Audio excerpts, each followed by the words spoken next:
Okay, hello everyone. Can you hear me all right? Wow, I have 7 viewers. That must be some sort of a record.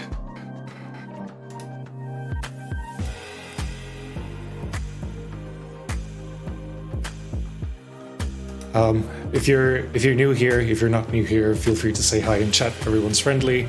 Well, at least I'm friendly. I hope everyone that's watching is friendly as well. And I would very much like a quick verification whether you can hear me over the music all right or not. If anyone would be so kind as to do so.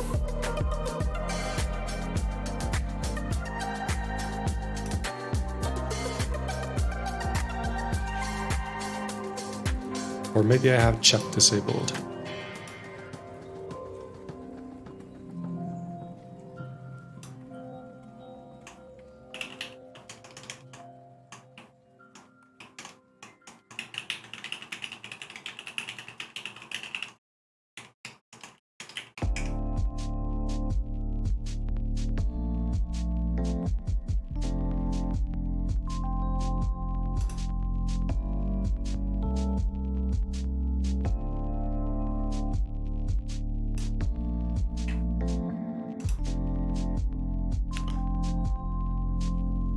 All right.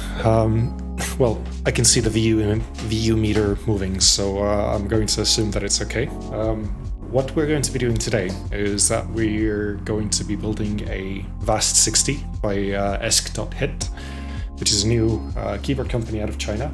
VAST60 was their first project. They are working on their next one, which is, I think, going to go into group buy, I hope, in a few weeks. VAST60 itself is a budget-oriented gasket-mounted 60% kit, of which I get a blue when keyless version. So let's open the box and let's see what's inside. I have already removed the tape and such, and just sort of made sure that everything that should be in the package is in the package. Audio level's all right. Okay, great. So let me just quickly get the mic out of the way. I have also removed my personal information from this box because I don't want to dox myself just yet. But here we go. This is the original packaging that it came in. This one, as opposed to the Botanical 60 that I built a few weeks ago on stream, did not come with like a separate protective case, so that's a bit of a bummer, but like with the price that I paid for it, it's not too big of a deal. Okay, let me just quickly try and get the camera to focus. Alright, so as you can see, everything's, well, actually let me make the overlays and stuff disappear as well.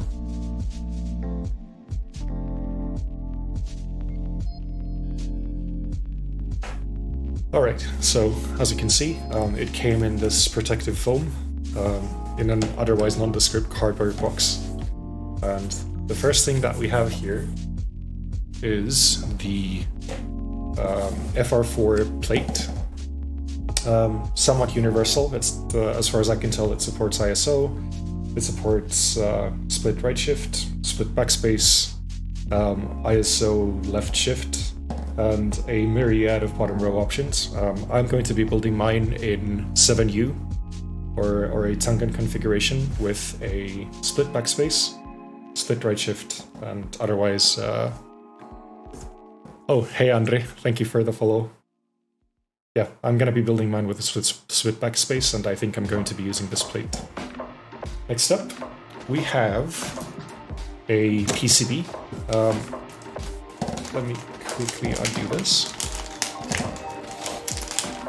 So this is nothing too special. It's a standard 60% Swiss cheese PCB. A lot of different layout options. I haven't tested this yet, so we're going to be doing that on stream as well. Any links about the project? Yeah, sure. I'm gonna drop one into the chat in like a few minutes.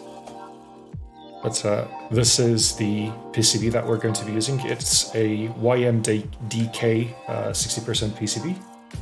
Tray mount, nothing too special, but this is what we're going to be using today. Alright, so you have another layer of foam under which we have wrapped in this sort of a silky feeling yellow cloth our sort of main course for tonight, the keyboard case. I'm going to be pulling this out of here. As you can see, it currently has the case foam inside here, and it also has a polycarbonate plate, which I'm going to be saving for a future build or a rebuild. So I'm not going to be using this today, and it also has a bunch of gaskets included. Let me just quickly make sure the camera's in focus. So it has this nice slightly greenish or slightly tealish blue color. And on the back, we have an engraved eye, milled cutouts for the feet, and the USB port. So quite minimal, quite compact. So let's set this here, and let's take a look at inside the case as well. But first of all, since I'm the asked, I'm quickly going to drop a link to the project into the chat as well. So just a moment while I look that up.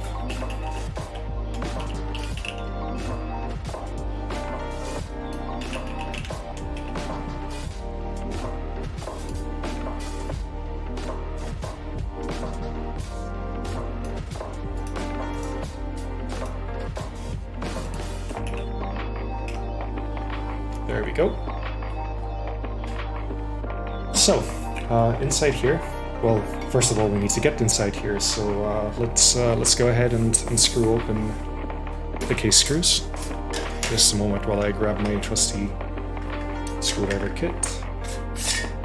And these look to be hex screws, so let's see, I should probably use this one.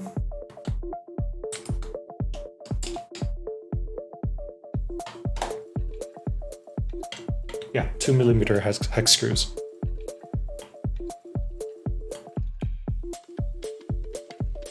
Oh, just making sure that it's in focus again, which it appears to be, which is nice. And I'm gonna be undoing all of these screws.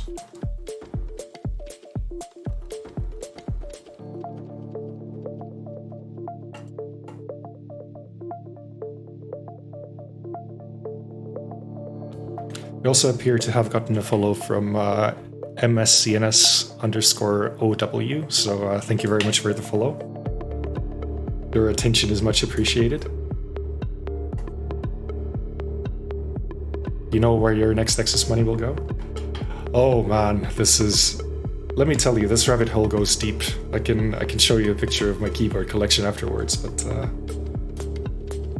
we can discuss making you a build sometime in the near future as well. Just like custom cables, yeah. Okay.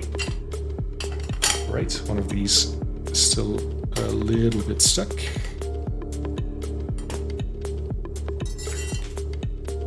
Of course, dropped all of the screws, so let me quickly go over these and count them. Okay, so here's 5. Is one still in here? Yes. Okay, perfect. So good news, we did not lose any screws yet. So the case itself, can you focus the camera? Looks like this. It has milled sort of cutouts for the gaskets, or that's where the gaskets are gonna sit. Other than that, just through holes for case screws. There's a nice shot of the bottom again, which I've already managed to smudge with fingerprints. And the top half of the case is just sort of this aluminum frame with wind keyless blockers, because, well, that's the layout that I prefer. You can see a little bit of damage to the anodization here, or, well, actually I don't think it's damage, I think this is sort of where the frame was hung, where it was anodized. But the finish seems really, really good. Like there's some very, very small cracks and such in a few places, but other than that,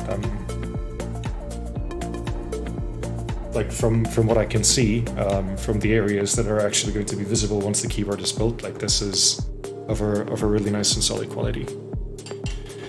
In addition to the case, we have some plate foam. So this is going to go in between the PCB and the plate. This is sort of the soft foamy material with what I think is a layer that I can peel off or not. Okay, some more bits of case foam, since they do want to support different kinds of layouts. And then finally the polycarbonate plate, which is transparent. It looks a little bit scratched up right now, but I'm pretty sure that's due to the film that is on here.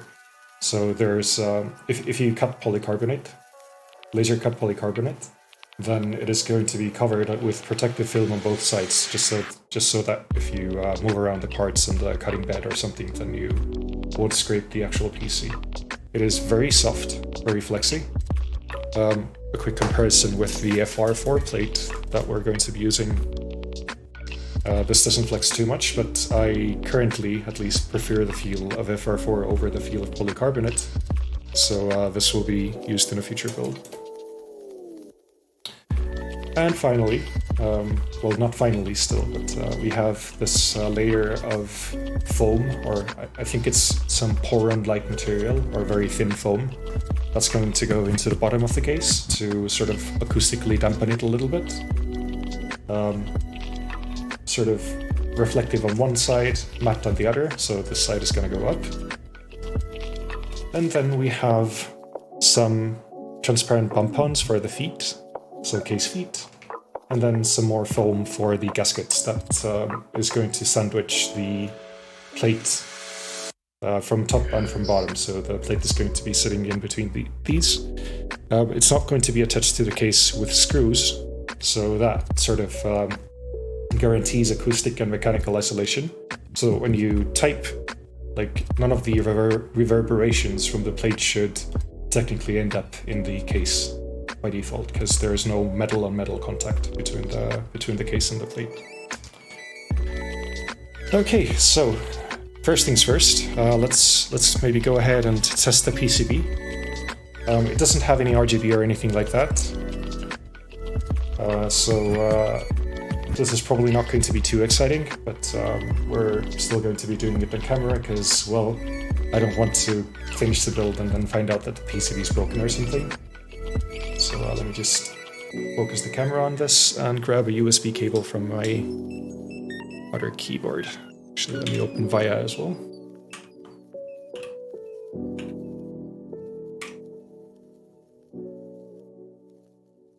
So just a moment, please.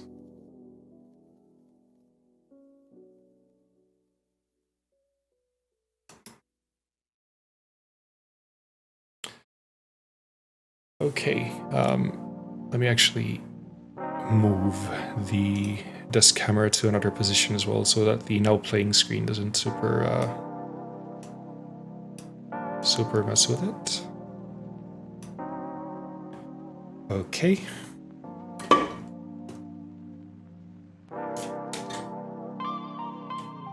So we're going to be using an application called the VIA configurator to test the PC.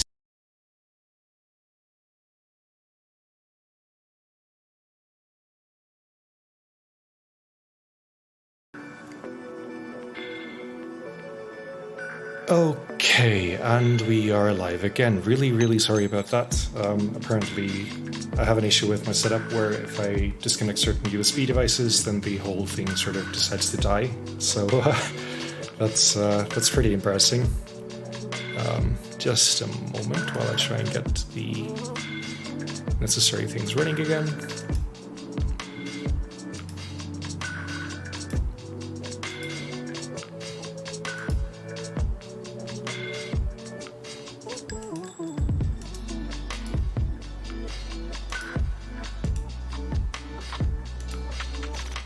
All right, here we go. So for those of you that managed to survive this builder, hi, this is what my face looks like. Let me quickly bring up VIA again.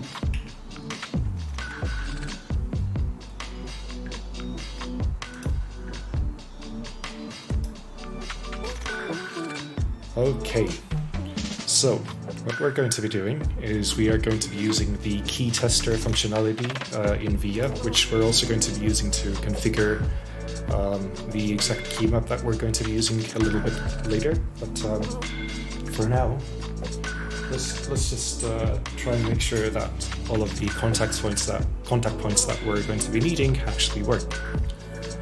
So I'm going to be using some pliers to bridge the contacts. Doesn't work with these, so let me try again.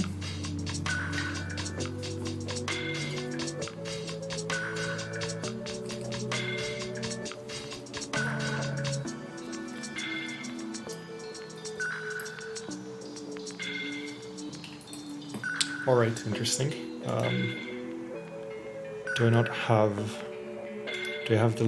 Do I have the wrong keyboard hooked up to it currently? Looks like it, yeah. All right, just a moment. I'm gonna crawl under my desk and set up the other keyboard.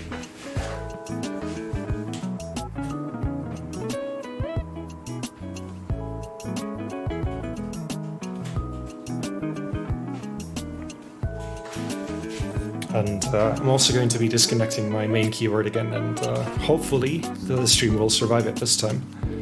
So let's see. Okay, looks like it did. Very good. Right. Plugging this back in. So we should be able to hopefully find it now.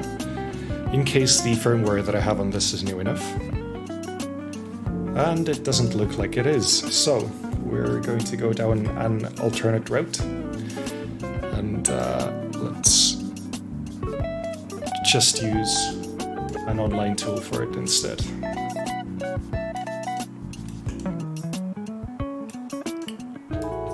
Right.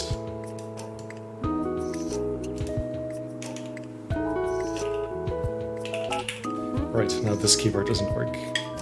That's not fun.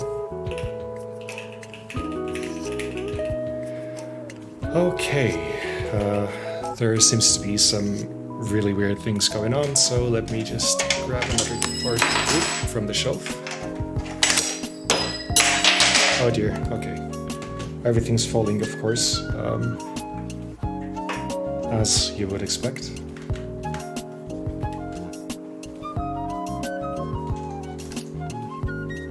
Okay, so what's the problem here? Alright, we got it to work again. Sorta, not really. What's going on? Okay.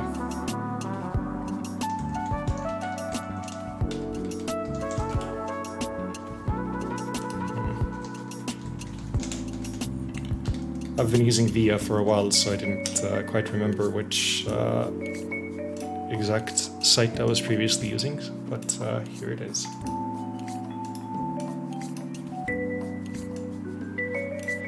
Okay, so now, ideally, if this USB cable works, which I really hope was not the issue, then we should be able to bridge some contacts on the PCB that we're going to be using and see some key presses registering. And it's still not happening, so let's try a different USB cable. Really sorry about this. Of course, the one keyboard build that I'm trying to stream goes awfully wrong, so...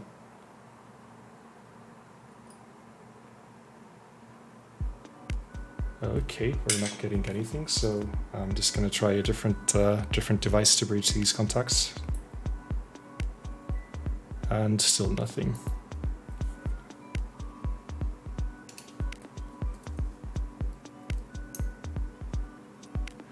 Okay, this is a little bit concerning because, well, this is the PCB that we're supposed to be using for this build, so I'm really hoping this one's not broken. It doesn't have any LEDs or anything on it either, so it is kind of hard to tell. Let's see, if we bridge the contacts for reset, then it disconnects and connects. And it's setting up a new USB device, so the device is set up and ready to go. Okay, I'll be the judge of that.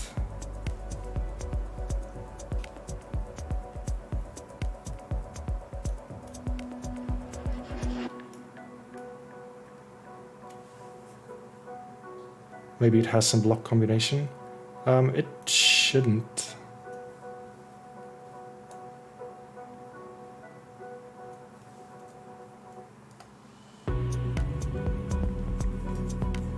I'm just going to try this other side again one more time.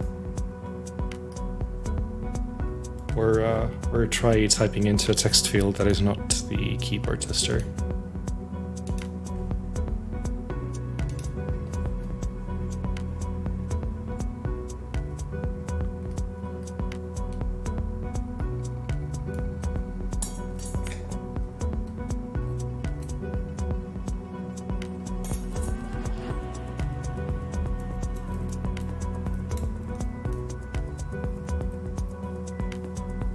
And we're not getting any key presses registered at all, so that's really concerning.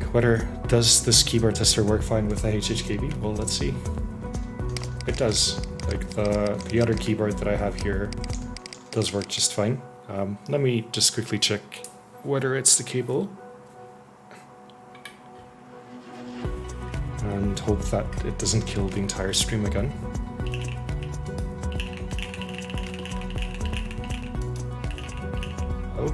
Okay, interesting. So the other keyboard that I was previously using is not really working either.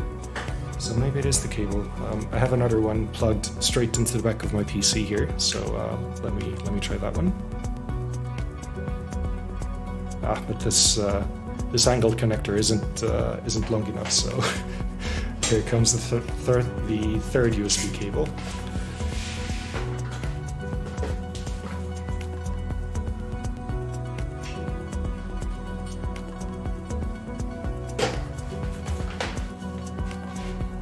Yeah, I am connecting it directly to the PC, so let's see if this works. This cable's short, of course, so... Okay, so it appears that the cable, the trusty kbdfans braided cable that I've been using for the past year or so, was at fault. So let us disconnect this and connect the PCB that we're trying to use again.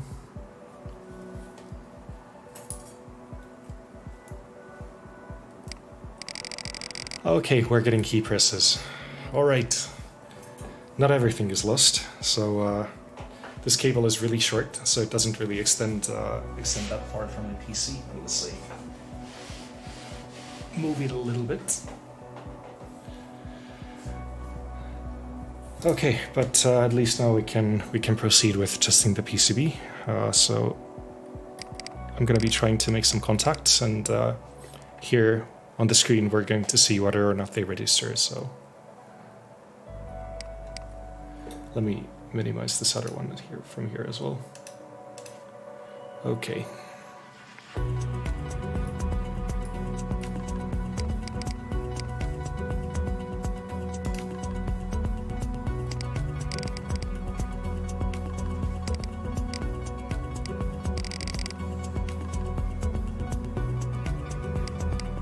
kbdfans cable has a secret hack in it not to work with competitors' PCBs.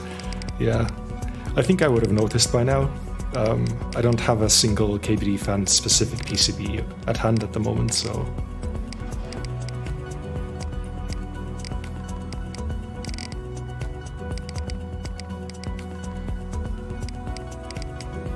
Okay. Alright, so the top row does appear to be working fine. Let's check the second one. So this is tab. Let me reset this as well.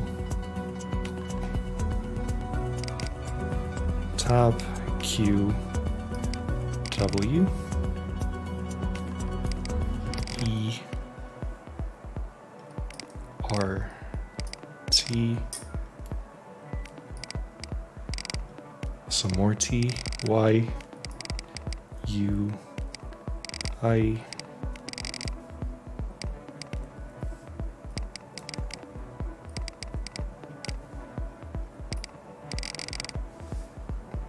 okay.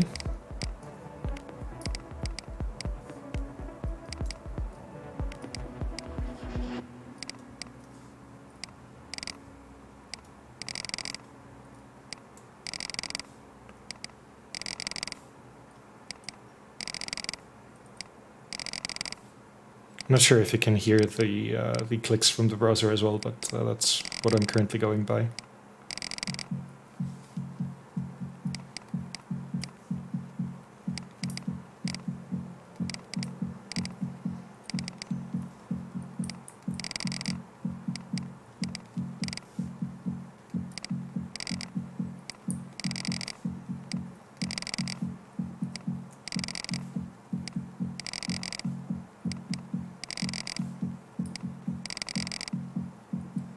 Okay, this edge one doesn't really do anything because I think it's by default mapped to a layer or a function key.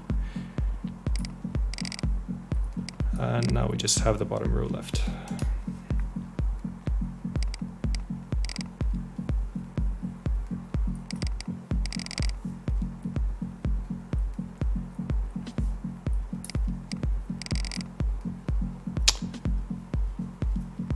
Hey Aileen, thank you very much for the follow. It is much appreciated.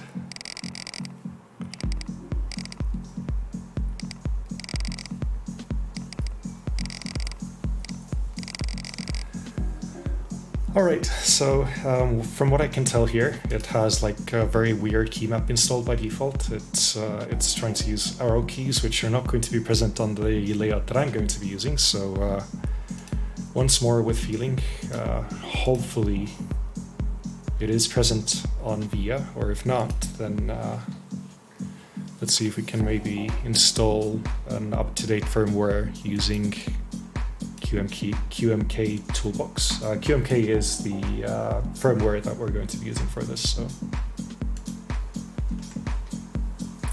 So let's see here. This is YMDK, and can we get a model number read from here as well? No. Okay. Let's see, YMDK 60. This should be YMDK 60. Just to verify, let's go ahead and quickly Google that as well. Oh wow, I haven't been using the HHKB for a while, so the layout is probably going to mess with me a little.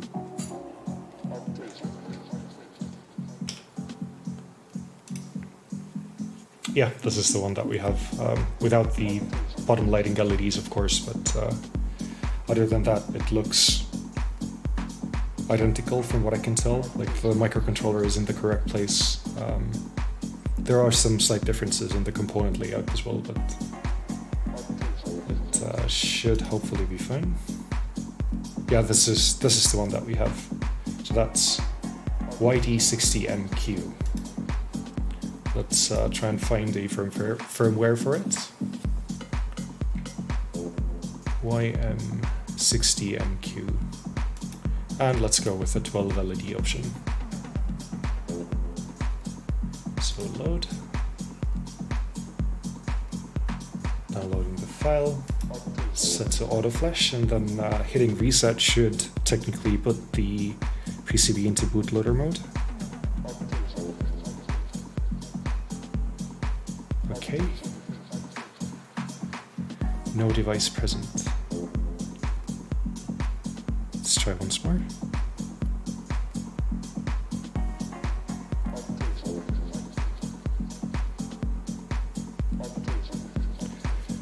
Alright, so that still for some reason didn't do the trick, but well, the important thing here is that we know that the PCB is functional. We can figure out the layout afterwards, and we can start with some of the things that we were going to be actually building out anyway. So to begin with, of course, my camera decided to. Whoa, okay, that's interesting. All right. So what we're going to be doing first is that we are going to be lubing and modifying the stabilizers, and I'm going to try something a little bit different on them this time around. Usually I've been just doing a band-aid mod and lubing with either like a thick silicone grease or Krytox 205G0.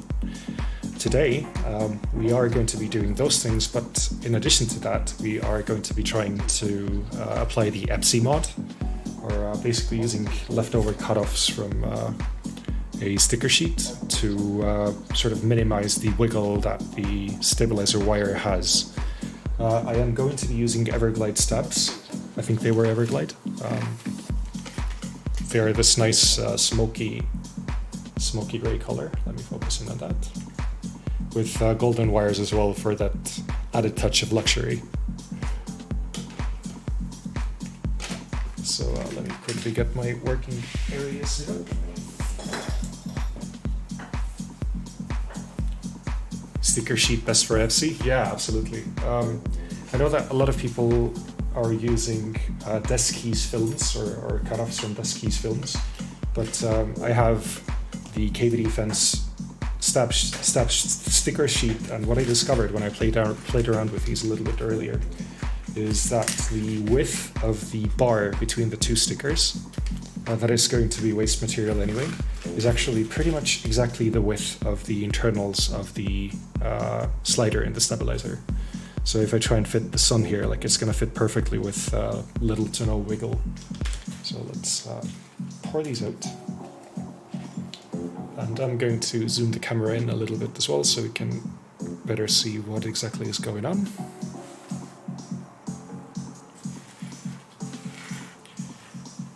Alright, so if we're going to be doing a wind keyless Tsangan 60% build, then I'm going to need the 7U spacebar wire. I'm also going to need, let's see, is this in focus? Yes, it is. 7U stab wire for the spacebar. We're also going to have a long left shift, and we're going to have a long enter. So these other wires we're not going to be using. These I can save for a future build. So let me just put them away.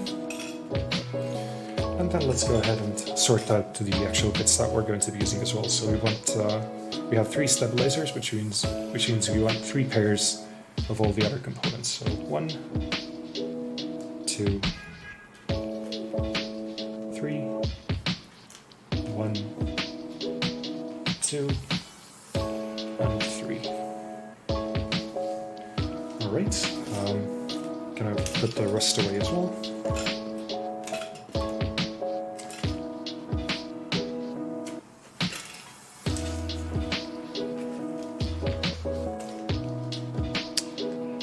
A follow from Evelyn. Thank you very much, Evelyn. Your presence here is very much appreciated. Okay, so we have all of our bits here. So I think what we should try and do first is, well, apply the Epsi mod. I have my trusty X-Acto knife here as well. So let's use that to slice apart the sticker sheet.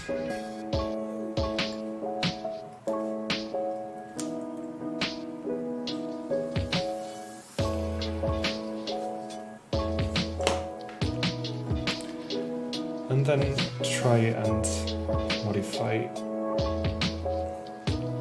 Alright.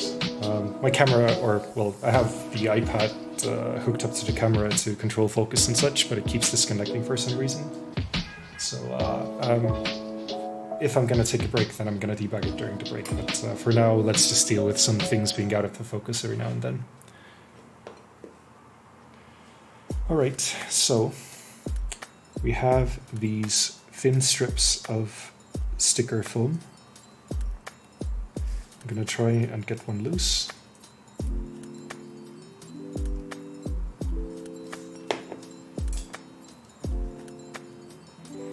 And how the Epsi mod works is that we're only really going to be applying these stickers to the areas of the stabilizer that are going to have contact with the wire. So gentle. Thank you very much. I will decide to take that as a compliment. We're going to be applying some foam to basically this diagonal area here and down here, because if we take a closer look at it, then the way that the stab wire moves in here is like this. So when it bottoms out, when it tops out, it's going to hit this top part. And when it bottoms out, it's going to hit this bottom part. And these are modern stabs, so I don't actually need to go ahead and clip them. They are sort of pre-clipped, or the molds that they are casted in don't necessarily have the parts that we would usually clip off intact even.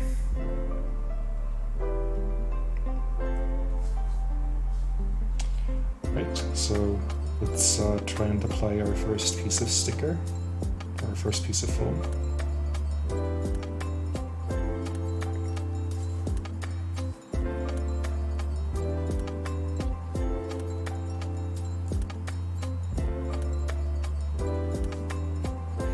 The camera decided to now connect to Wi-Fi, which is why the rainbow screen appeared, but sorry about that.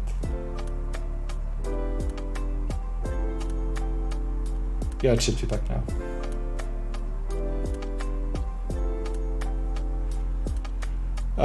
Northhound, do you want to use your newly found mod powers to remove kpineapple2205 from the chat, please?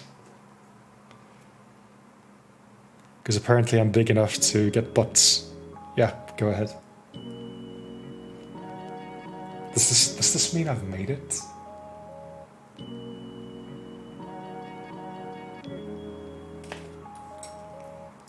Thank you very much.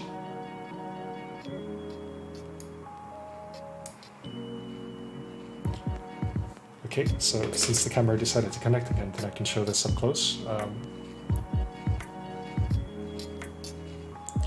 We basically applied a little piece of sticker here on this diagonal surface on the stab slider. And now we're going to be doing the same on the bottom.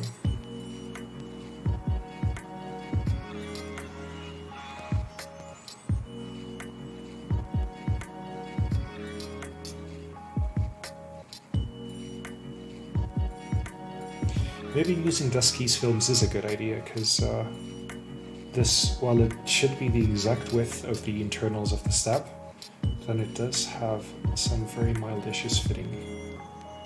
So let's do one stab like this, and let's see how it works.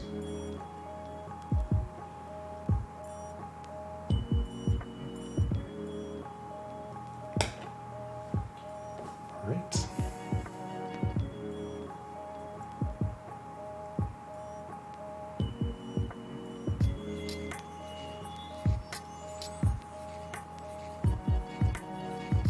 If my hands are out of focus or anything, and you feel like you would like to get a better look at whatever I'm doing, then just let me know as well, okay?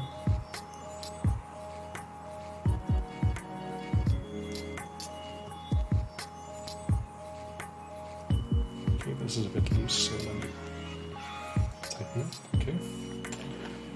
Right, so that should be the first one done. Once again, I'm going to...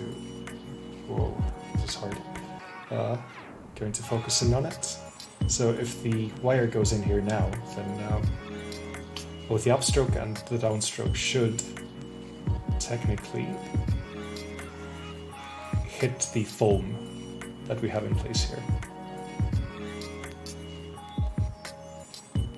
So up and down. It doesn't wiggle around super freely, so I really wonder what the implications are going to be with regard to like actually using the stab keys, but we'll find that out, and we can actually do another one with the Desky films as well, because I actually do have some of these around here as well. But I'm going to try and apply the same fix to another side.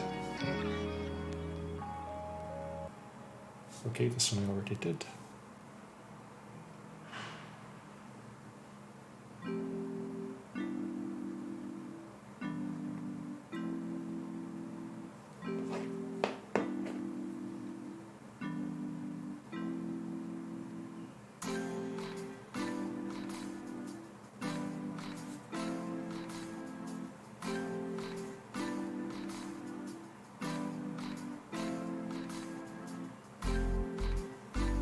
Sort of applying some pressure so that I can make sure that it properly sticks on there.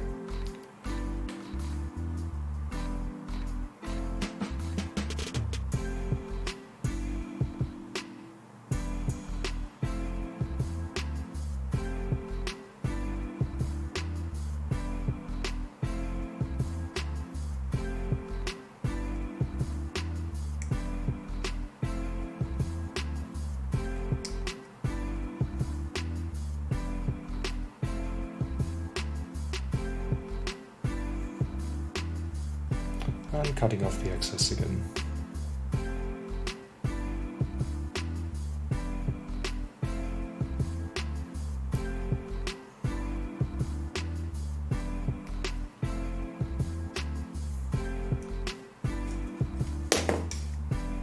Right, and just to see how well or how badly the stab wire moves around in this one. Okay, well, from what I can tell, this one actually feels a little bit better, and I think that's because I made the stickers a little bit shorter. This is my first time doing this, so it is bound to take some experimentation.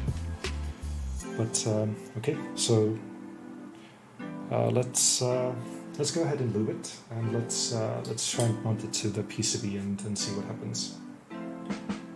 Right, so where's my lube? Here it is.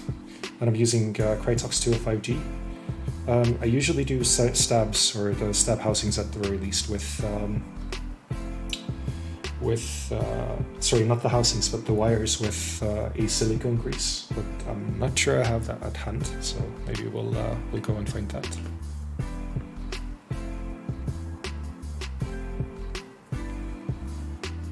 Okay.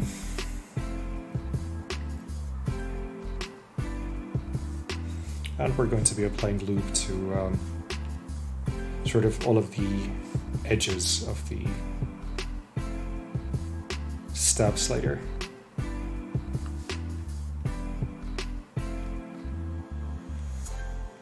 In case you're new here, hello. Don't be afraid to say hi in the chat.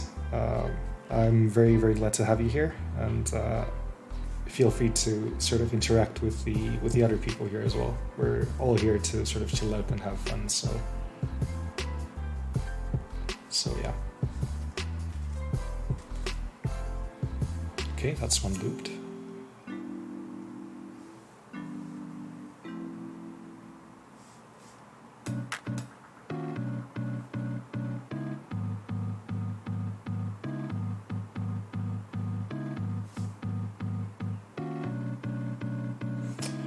That's the other one lubed, and we are also going to be lubing the insides of the housings, so.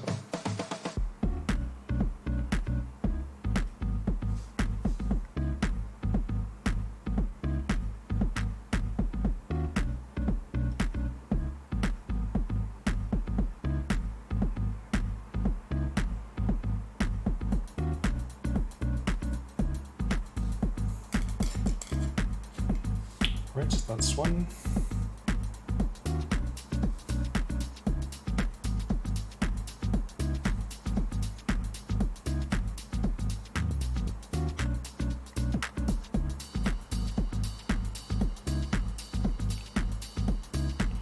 And that's the second one. Let's go ahead and try and assemble our step. Okay, so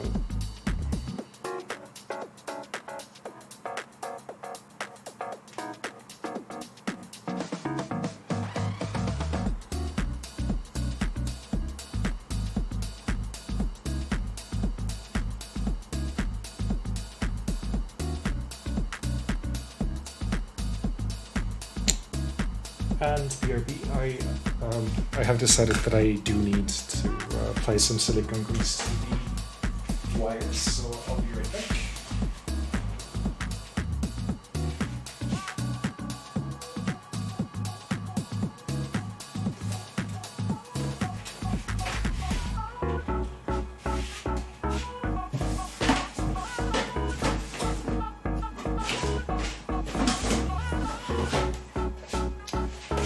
And I cannot find it, so let's just go with 205G for now. This is something that's going to be fairly easy to apply afterwards as well. All I need to do is get some in a syringe, and I can inject it afterwards, so no big deal there. Right.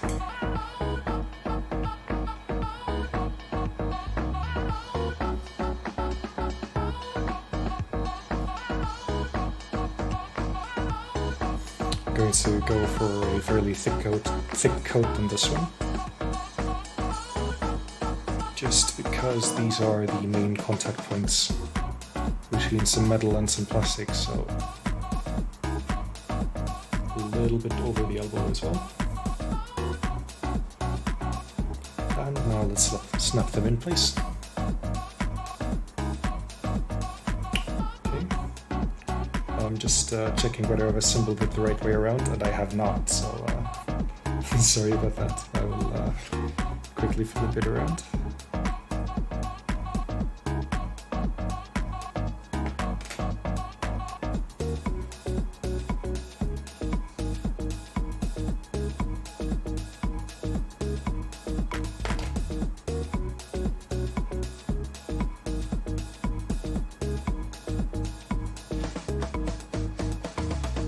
Okay, that's one side clipped into place.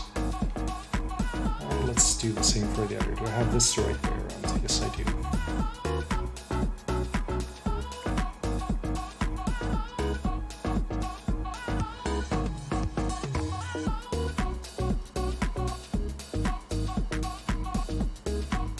Yeah, this one's definitely a bit more snug of a fit. But hopefully it's going to move smoothly enough. So these feel fairly smooth. So let's go ahead and apply at least one of them to the plate as well. Or sorry, not to the plate, but the PCB. So for that we have a set of these really nice golden screws. If I can get the camera to focus, that would be great.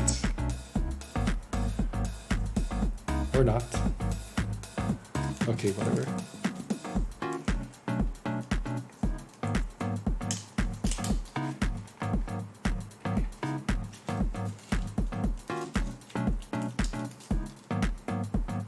Let's just grab two.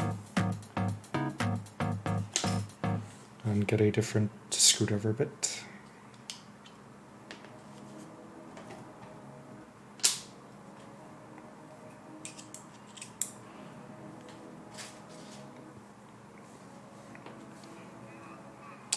Okay, so I have my screws here. I should actually also have a bunch of red washers that I'm going to be using. This is so that the screw of the stab doesn't interfere with any electrical contacts and bridge them, because we do not want that to happen.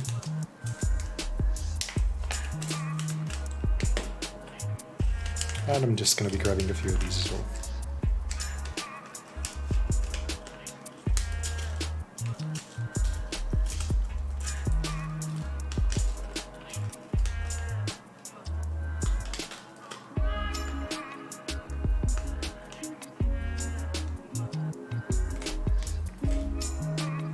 Okay, just a moment. Let me quickly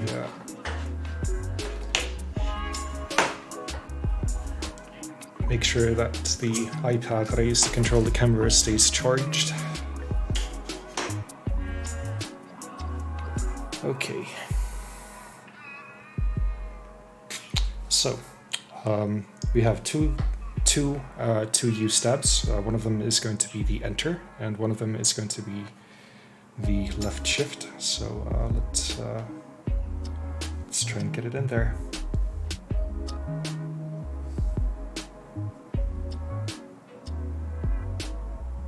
Actually, one thing that we need to do first is actually apply some stickers that are going to be our Band-Aid mod.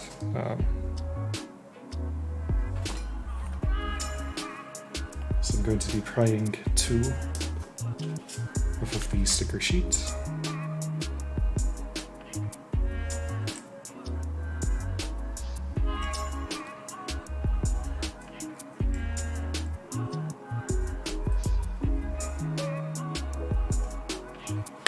Of course, getting some paper with it as well, unfortunately. Okay, it's clean now.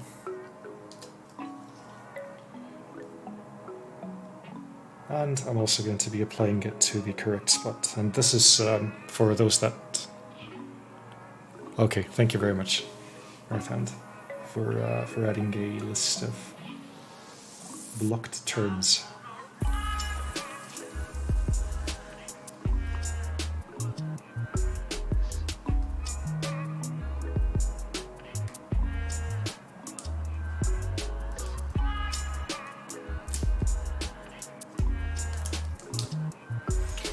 What was I saying? Yeah, this is done to sort of minimize the rattle that the stabilizer makes when hitting the PCB when you bottom out. So some people have sort of started to not do this in custom keyboards, and like I respect their decisions, but I like my stabs to be a little bit more quiet. Okay, so let's now try and get the stabs on here.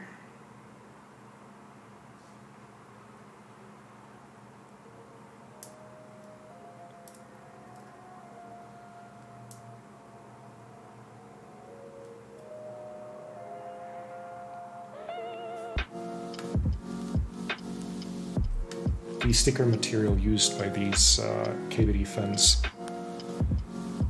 sticker sheets is quite thick, so sometimes it is a little bit difficult to get the stabs to line up properly, but once they clip in, they're in very good.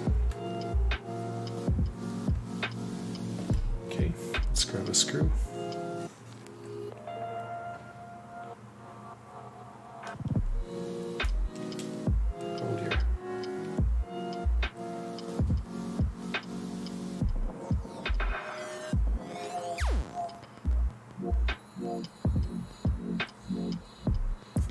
Okay, I'm struggling with this a little bit, so I'm just gonna pre-apply the washer to the screw.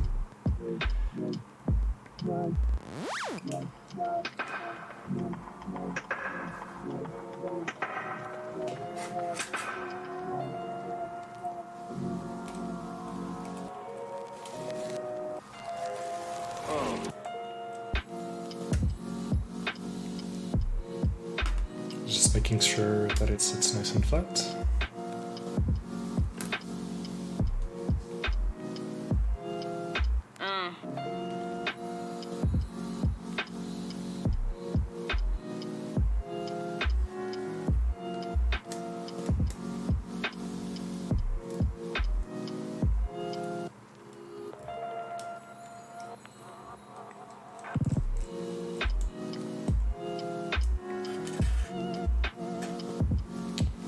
And just sort of visually inspecting them and making sure that the stabs do sit flat on the PCB as well. Let me focus in on that a little bit.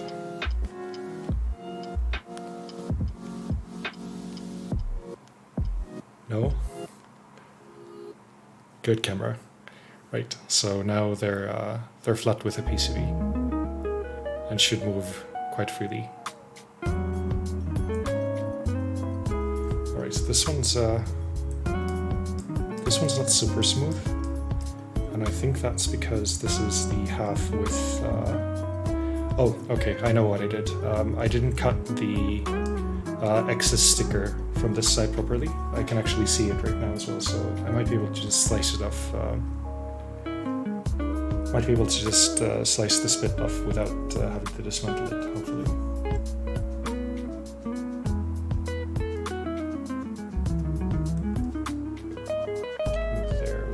Much better. It is still sort of catching on the bottom, so I'm unfortunately going to have to undo this and fix it up. Live and learn, right?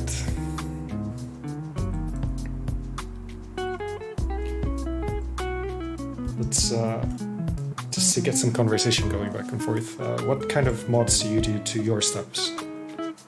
What do you do to make sure that your stabs are not rattly and work nicely?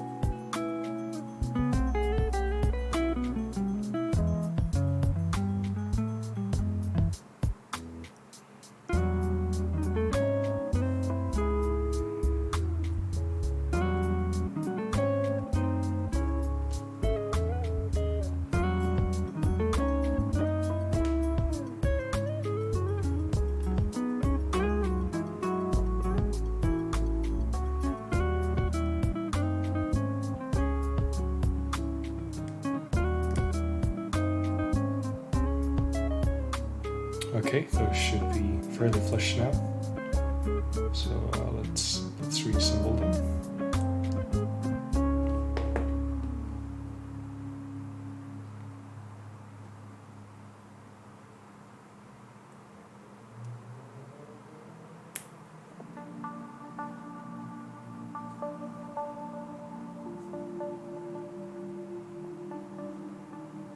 Right, the camera focus seems to not be working super well, unfortunately.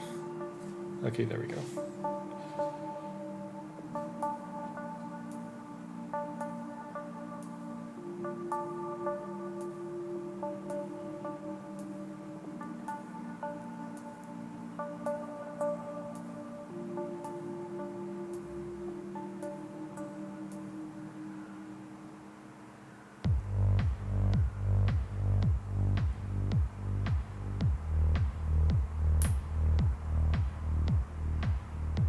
Okay, it seems to be a little bit better now, so let's try and reassemble it.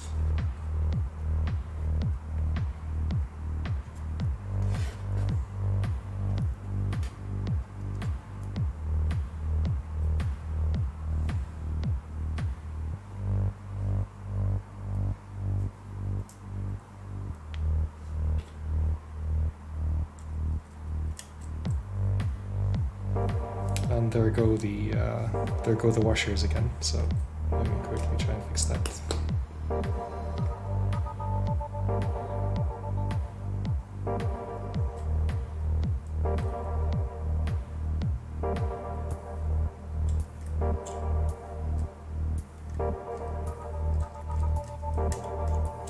It is a little bit easier this time around as well because the stab housings have already sort of left an imprint on the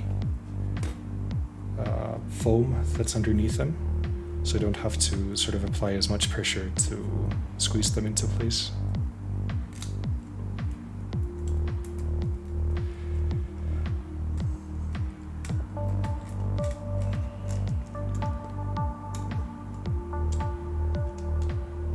Okay. So let's see how it moves now. Okay, yeah, that's much better. So let's quickly go and switch and some sort of a keycap so that we can test it as well. Here I have one of the switches that we're going to be using. This is an Everglide Aqua King, which is a very smooth, nice linear switch that I actually lubed on yesterday's stream. For those of you that were here. They were the first switches that I lubed, sort of, so it was definitely an experience. Right, so we have the switch on here, not soldered of course, but should be good enough to test it. So let's just grab a keycap.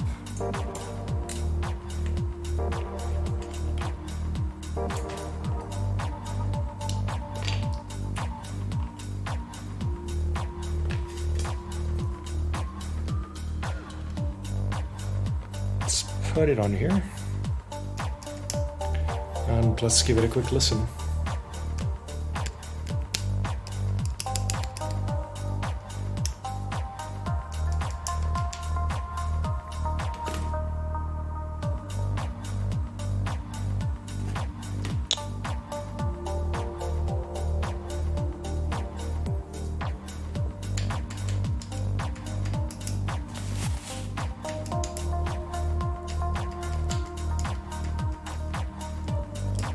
Okay, feels and sounds fairly smooth and no particular rattle from what I can hear. So that should be good. Let's lay it down on the working area as well and try it here.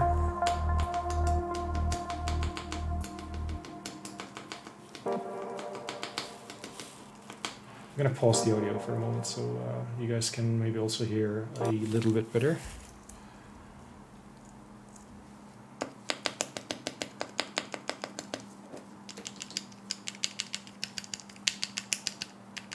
Yeah, well, usually or historically it has taken quite a bit more lube or this sort of a thick, greasy kind of a lube to make them this quiet, so I'm fairly happy with these results.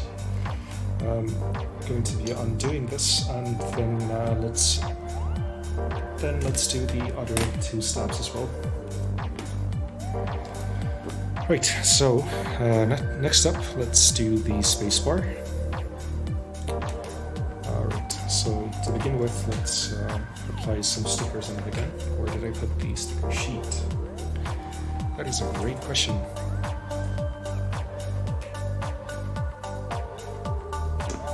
I appear to have lost it somehow. Just a moment.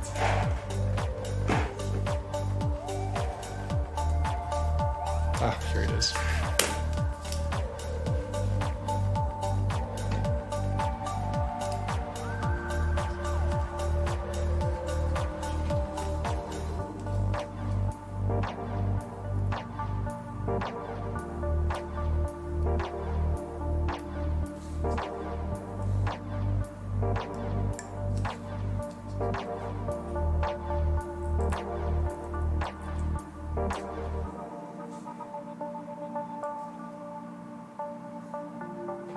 So what I learned from the last stab that I did, like 20 minutes or so ago, is that I would rather have a shorter area covered by the sticker rather than a longer area, because otherwise you're going to run into difficulties when you're trying to insert the stab wire and it actually just like hits the ends of the stickers on the top and bottom. So I'm going to try and apply a little bit less this time around.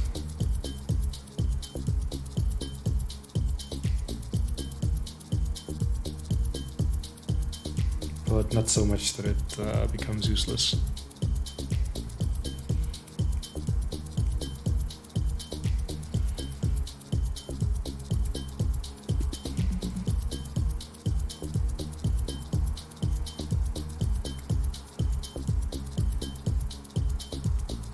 Okay, just making sure that it's properly on here. And then trying to get as clean of a cut as I can on the edge here. There we go, that should be nice enough. Just gonna go over it once more.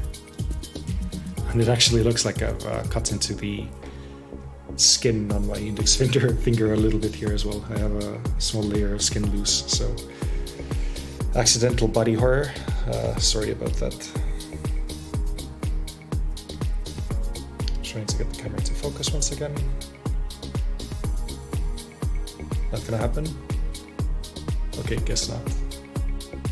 Let's just live with that then.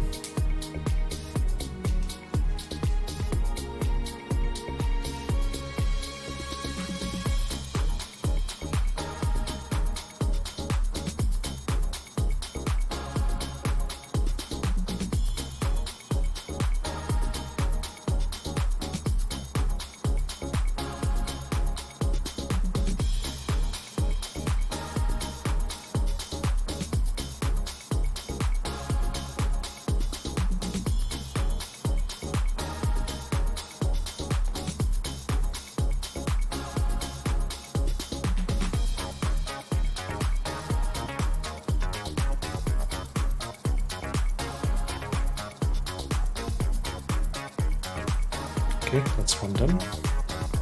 Let's move on to the next one.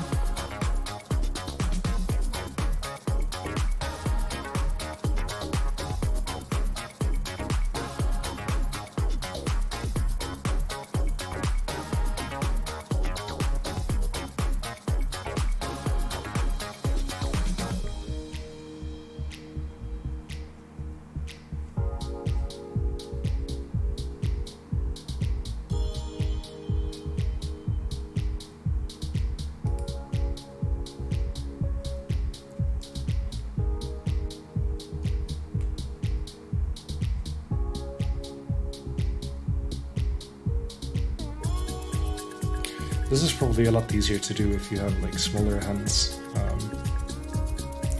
I happen to have boxing gloves in the end of 2 broomsticks, so don't exactly have advantage in this.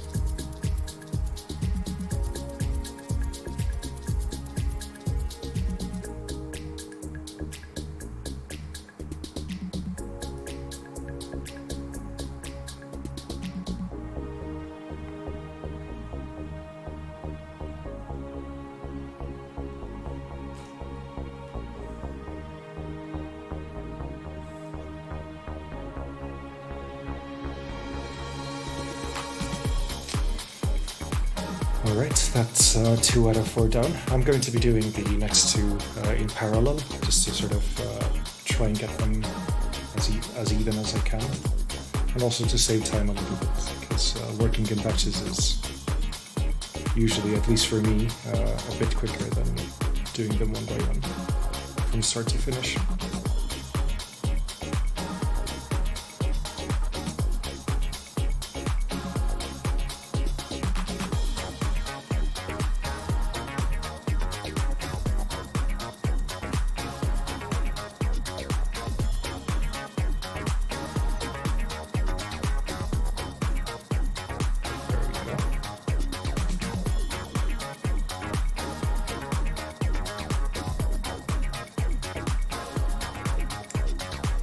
Let me know what you think about this music as well. Like, I've been experimenting with different types of playlists. I'm quite enjoying this, mainly because I like weird synth sounds and weird electronic music. But your mileage may vary, so if you find this unlistenable, or if you're in the position where you think you're just gonna leave rather than listen to this music, then just let me know and I can change it.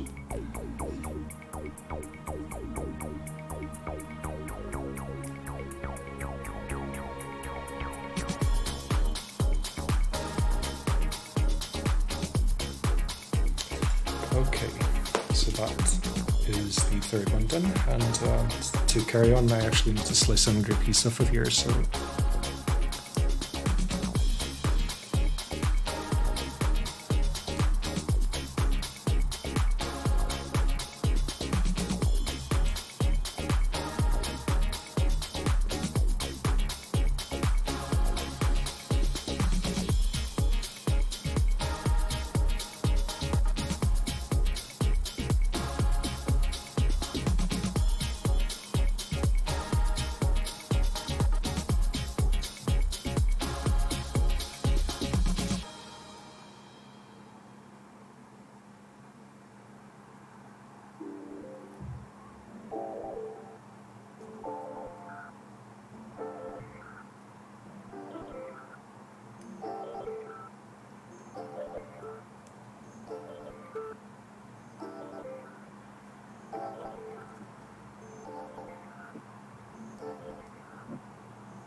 okay, so I'm gonna go over all 4 of these and just make sure that the stickers are properly applied, and also that I don't have any overlap from this side.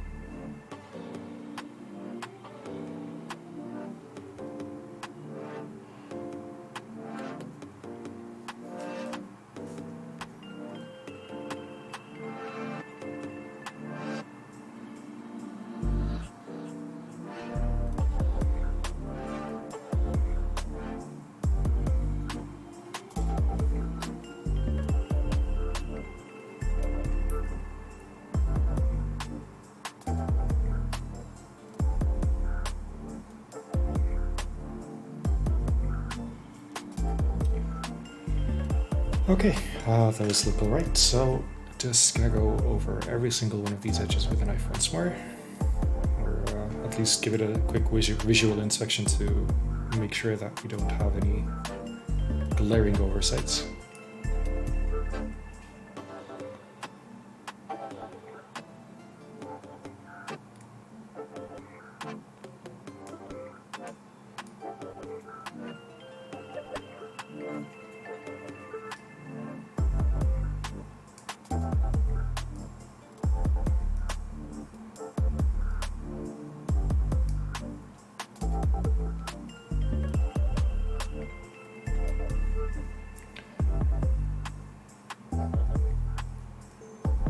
So earlier, or well, actually yesterday, not earlier today, I asked the kind people in our local mechanical keyboards Discord to vote on which switches they would like to see me build it with, and an overwhelming majority of 5 people voted for Everglide Aqua Kings. So I don't think any of the other options got any votes. So people seem to want to hear these switches in action.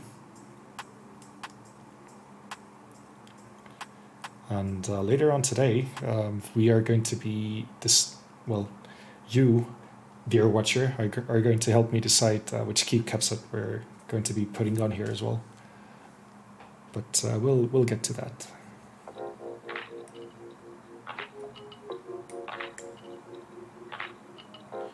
All right, those look nice and smooth.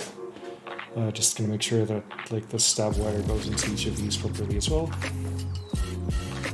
One's fine. 2 has a slight bit of friction.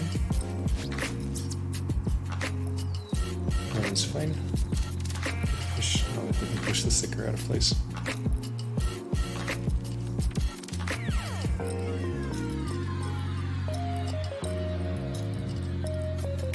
Three is fine.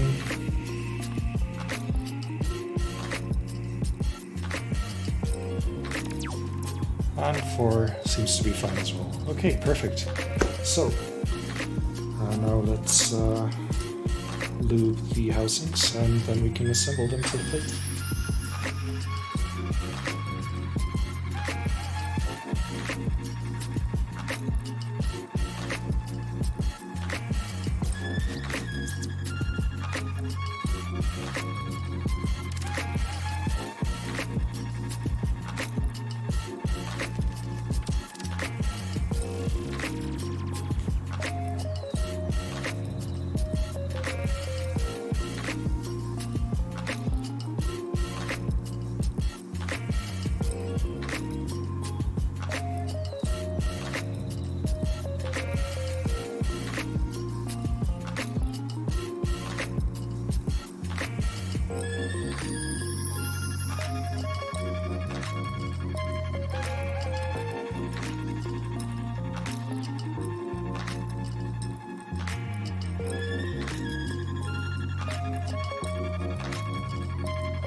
Okay, that's the 4 housings, so now for the 4 sliders.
Okay.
for the wires and their elbows.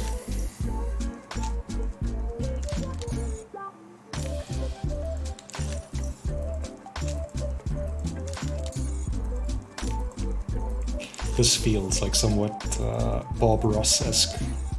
I'm basically painting lube onto the wires and talking about it in a really friendly and calming manner.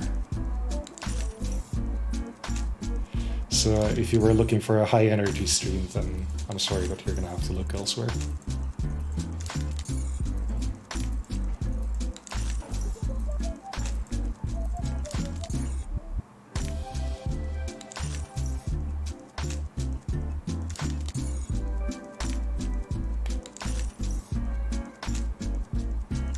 What lube am I using? This is Krytox 205G 0, 205G0, yeah. That I bought of one of our common friends in Tartu.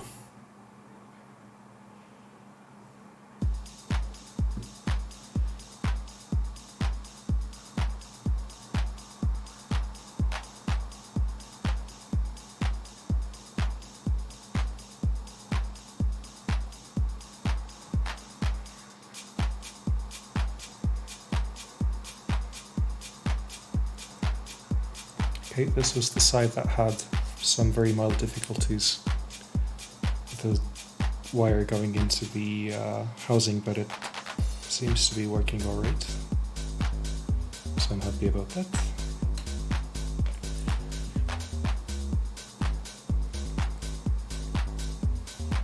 Okay, now for the final remaining wire. And once we're done lubing the stabs, we're going to be putting them on the plate, not even test fitting, but like properly fitting them on there. And then if they're all right, if they survive the test, then we're going to start soldering switches.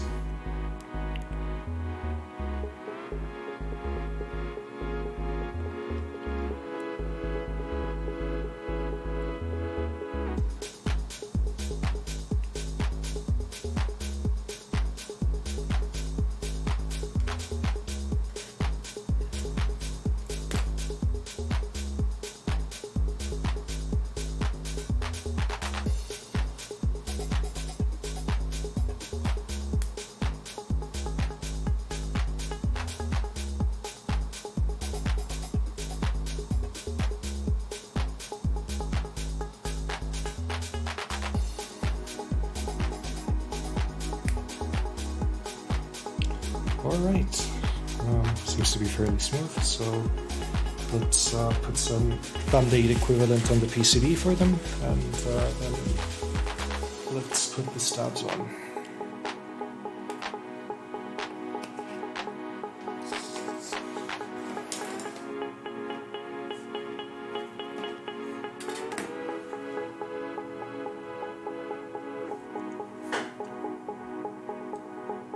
Right. There.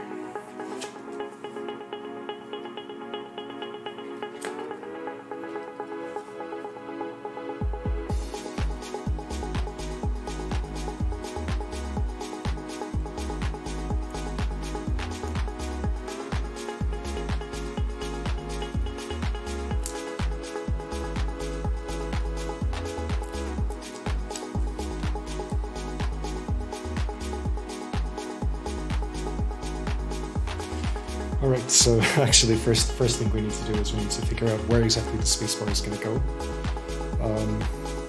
Since, as you can see, it's sort of like Swiss cheese, this PCB, then we want to make sure that we get the proper placement. So to do that, I am quickly going to borrow the keyboard that I built for my girlfriend.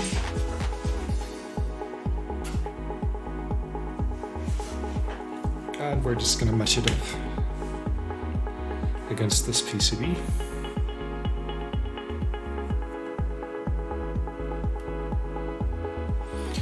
Or actually an even better option would be just grabbing some keycaps and matching it against those. So let's do just that.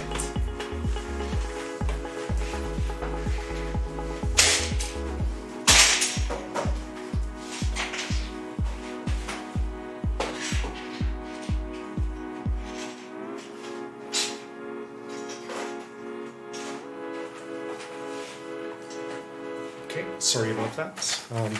Well, I guess I'm gonna have to spoil one of the keycaps.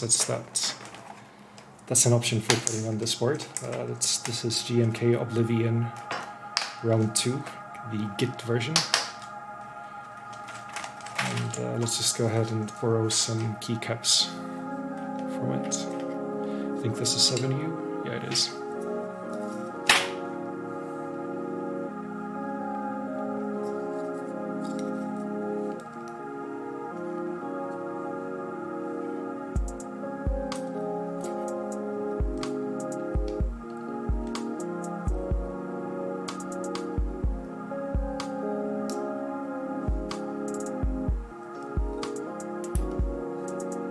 Okay, so we want a 1.5U mod in the corners.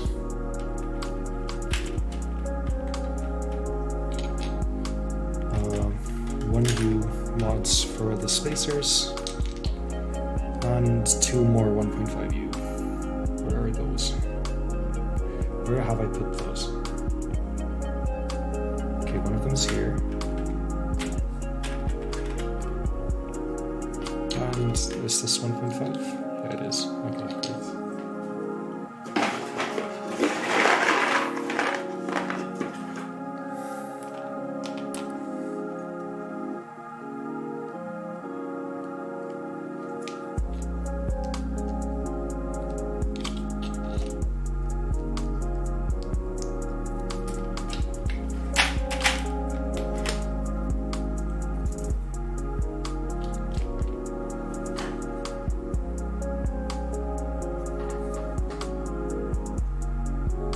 Once again, we lost the visual for some bloody reason. There we go. Can we get the camera to focus? Yeah, we can. Okay, perfect. Right, so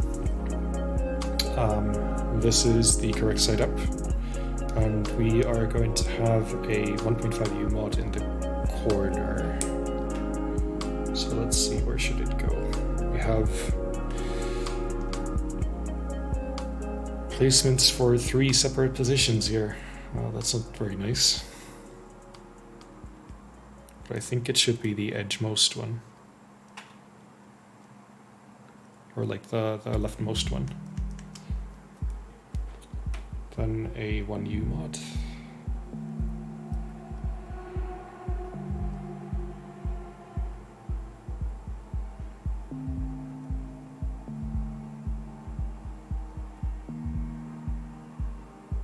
Interesting. Okay, so the next one only has 2 positions that it can possibly go to. So let's put that one in first. And sort of align everything. 3 positions actually. Okay, so far I'm not super enjoying working with this PCB. Why is this sideways? Jeez. What am I doing?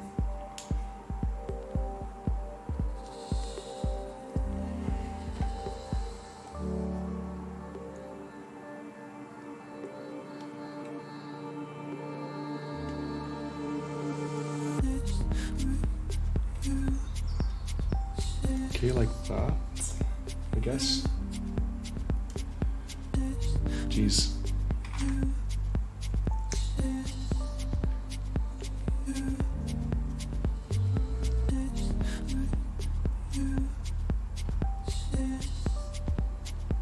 Does that make sense? Or is it the next one over? Okay, it should be this one. And now we have the space bar. So which holes does this one go into? These? Yeah, it has to be this one, I think. So if I now clear this out and try and populate the other side.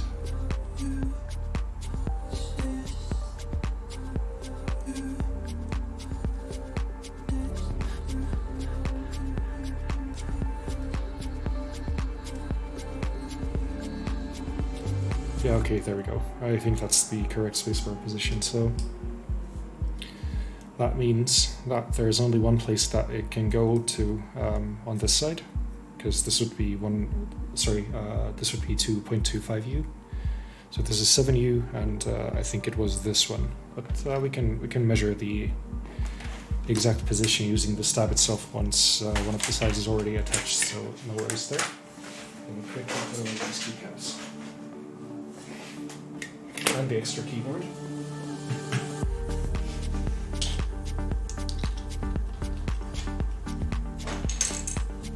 And let's try and get this into place.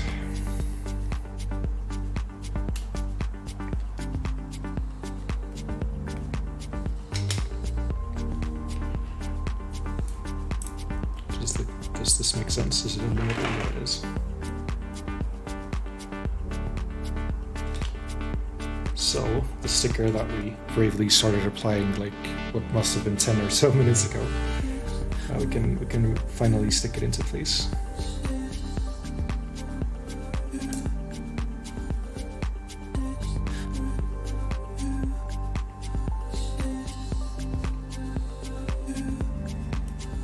And the other one should be this one.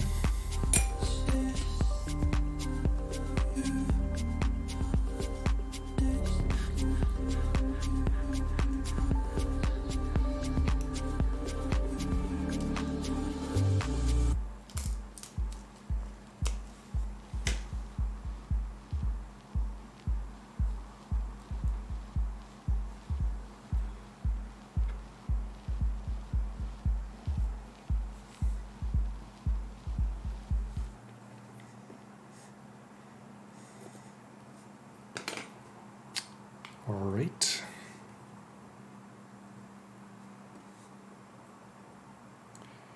And there we go. We appear to have, at least seemingly, gotten the placement right.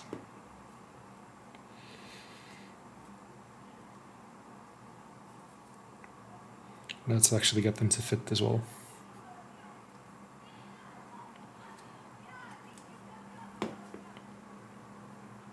Okay.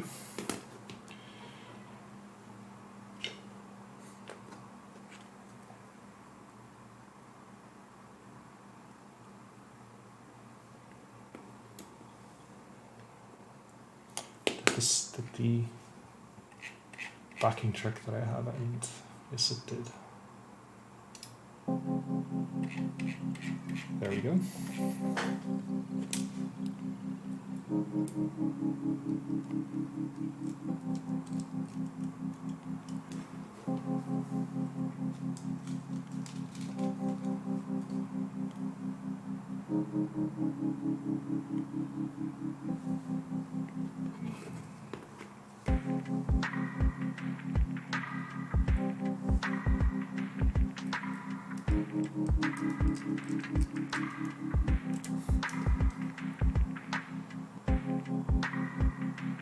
Okay, that appears to sit nice and flat.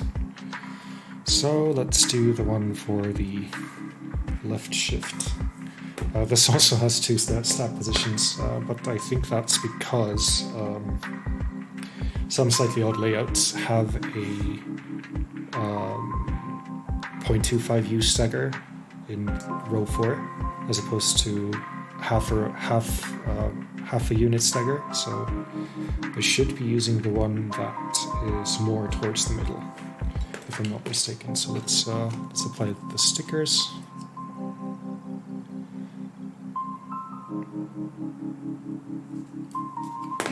Gonna need some help here.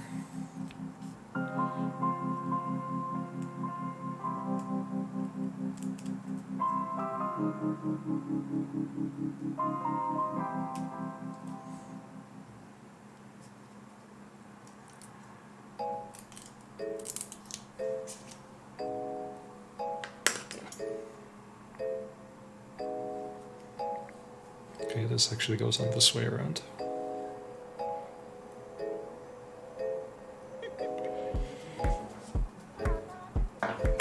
Oh dear. Falling knives. That wasn't good. starts as a keyboard build, ends up in an accidental toe amputation. I didn't actually get hit in my foot, it's fine. Just memeing.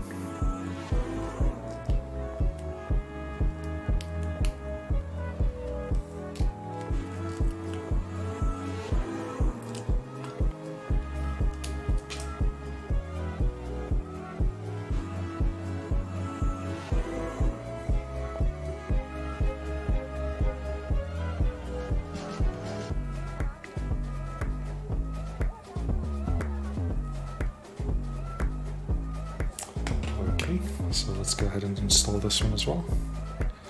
And then we can do a quick sound comparison for the 3 steps.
Okay, this one didn't properly clip into the PCB, so let's quickly go ahead and remedy that.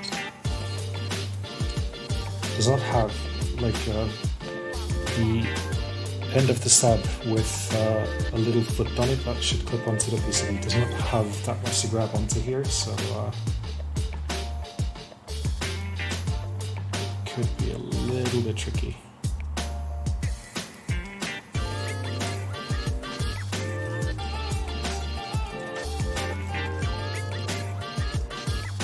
Okay, there we go. I think that's on there properly now.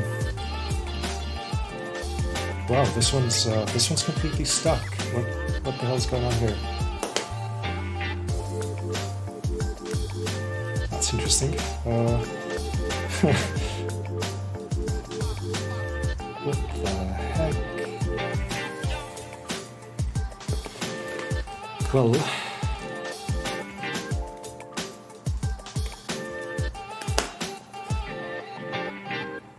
What are you doing? What's going on here? Did I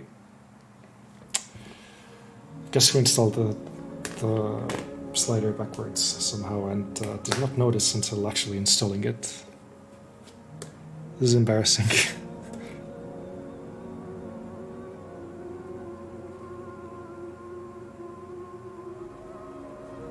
It's me, in case you didn't guess.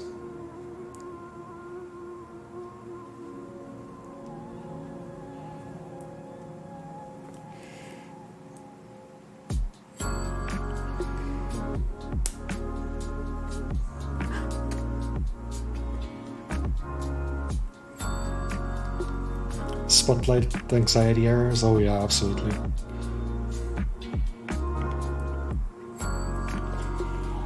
Like, I feel like every time I stream I make so many stupid small mistakes just because I'm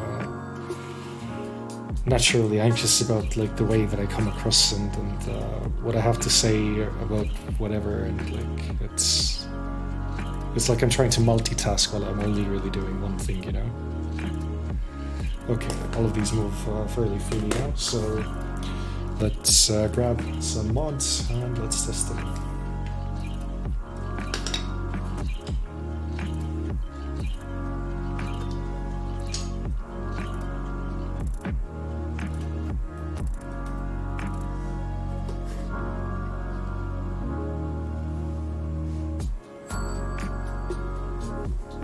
It doesn't help that I have like a literal spotlight action going on as well.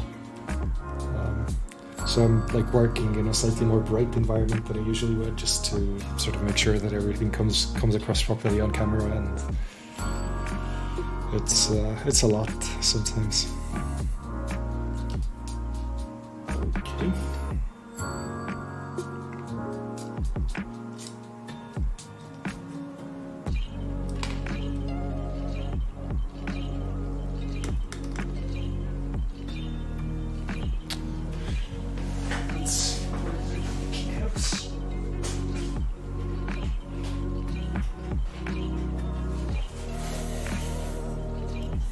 You're streaming, there's so much stuff I need to check constantly, as well as like the chat and the lights and the sound and cameras, etc. Yeah, absolutely. Like, it's probably gonna get like easier down the line the more I do this, and I do intend to do quite a bit of this, hopefully.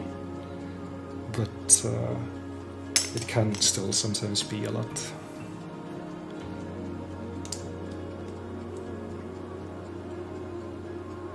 The only limit to the amount of keyboard streams that I can do, as it says down there, in case you haven't scrolled down.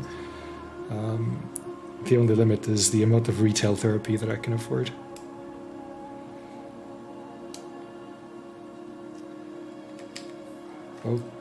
Okay, let's make sure that they're all nice and seated, and let's give it a listen.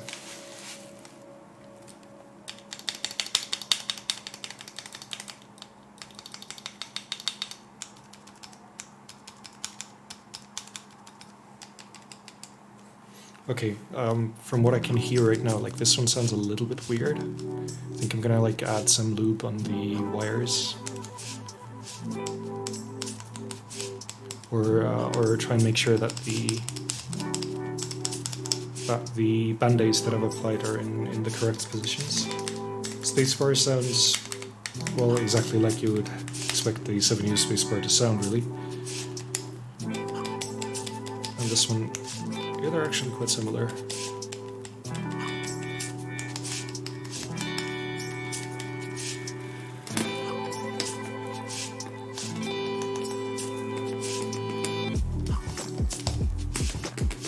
Yeah, I'm actually quite happy with this. Just gonna apply some more lube into the housings of the shorter mods, but other than that, like it sounds okay, at least to my ears. Tastes differ, of course, and the way that people mod their stabs also differs. And if you thought that they sounded absolutely horrible, then, well, that's just your opinion, man.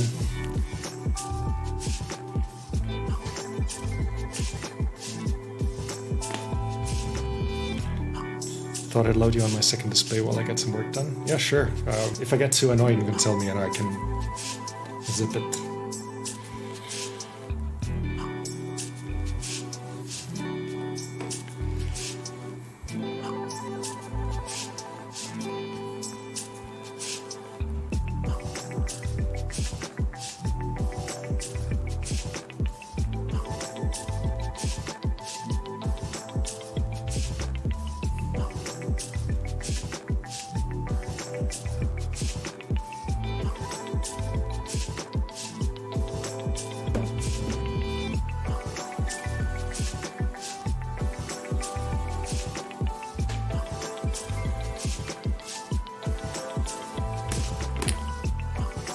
Okay,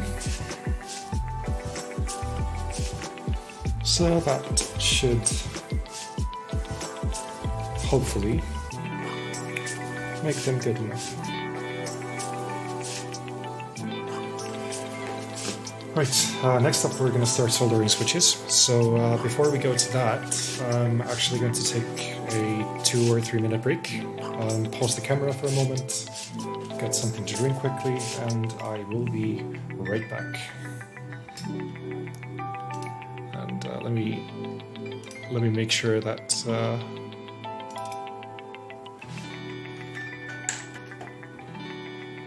I get this text in the window as well.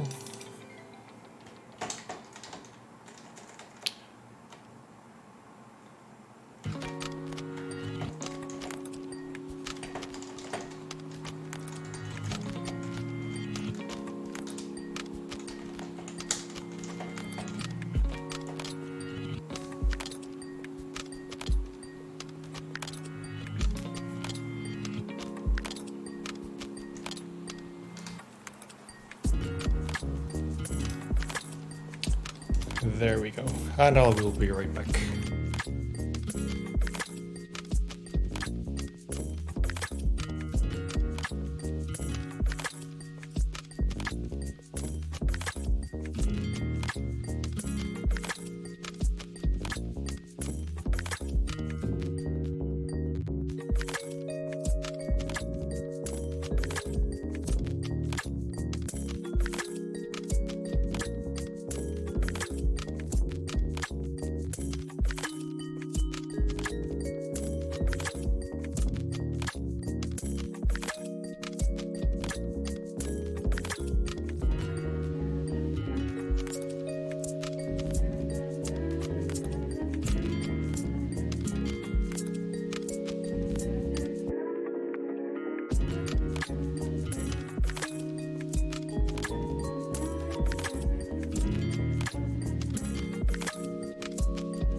Alright, and we are back.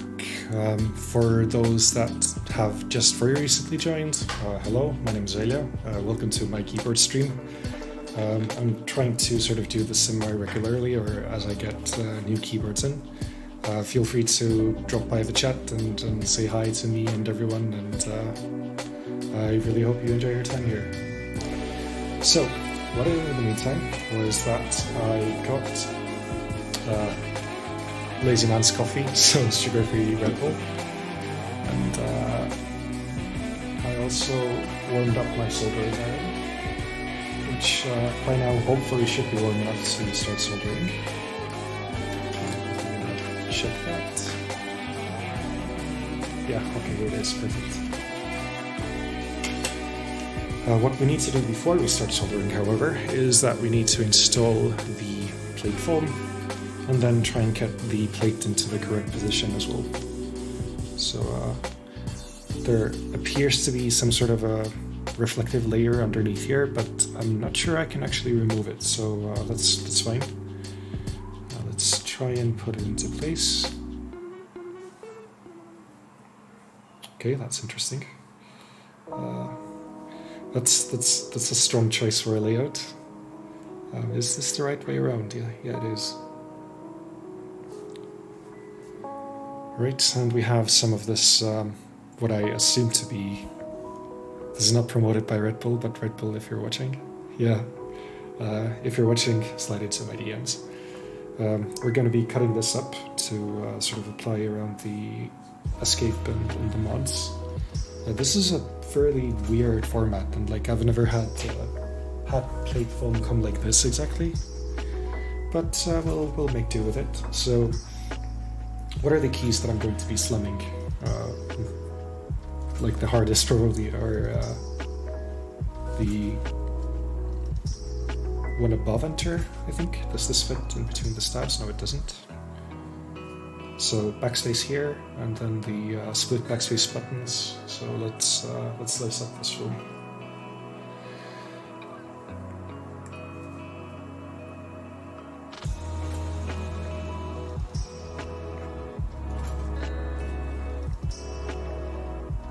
Right, so that seems to be easy enough to cut, fortunately.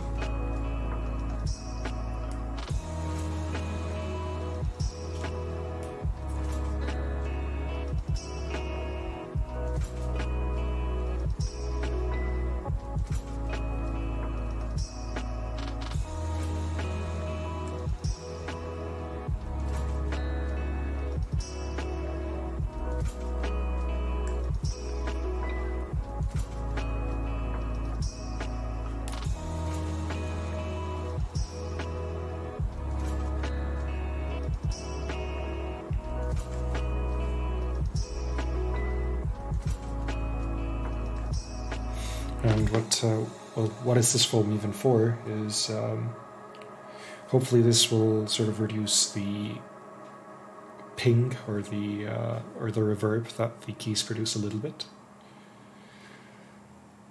Okay, so we have a piece that should go around here.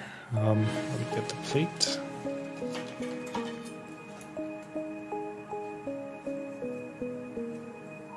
I believe this is the correct way around, so I'm gonna stick a few switches into the PCB as well,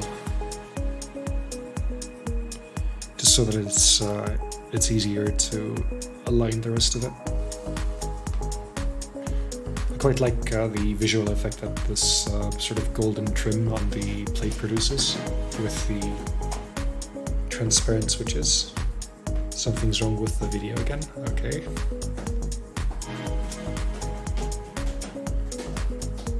Okay, there we go.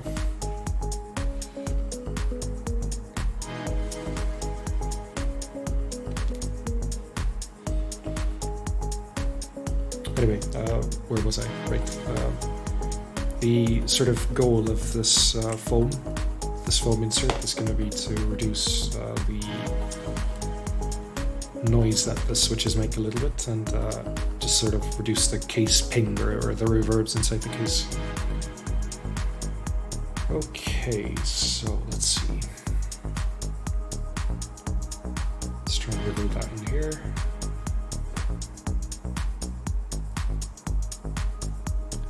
Oh, look, a person. Yeah, hi. I decided to leave my face cam on this time around. So if you want to bully me, then you can go ahead, but you will probably get banned at one point by Valmar.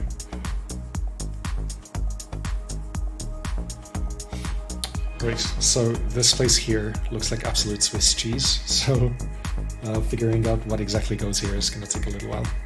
Didn't hear what I said? Oh yeah, I decided to turn on facecam this time as well, for your viewing enjoyment.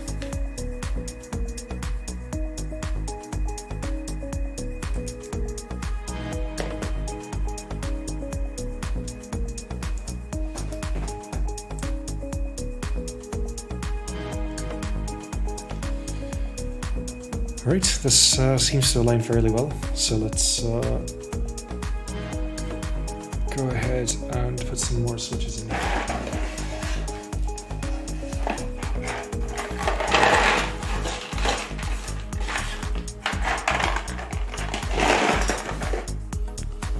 going to grab some keycaps as well, just to make sure that I align the action going on around the right shift correctly.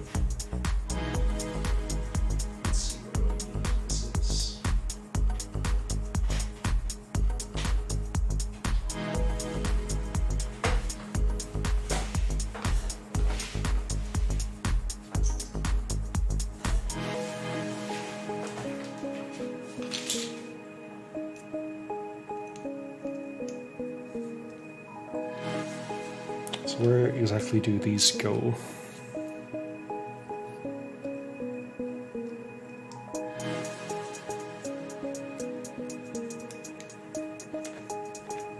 So the edge one is a 1U key, so this obviously goes in the rightmost position, and we can use that to position this one as well.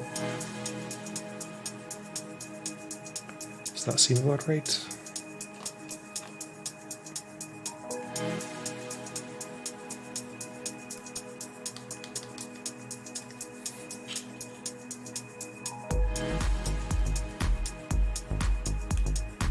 Yeah, that seems about right. So I'm gonna get some foam around this 1U mod here as well.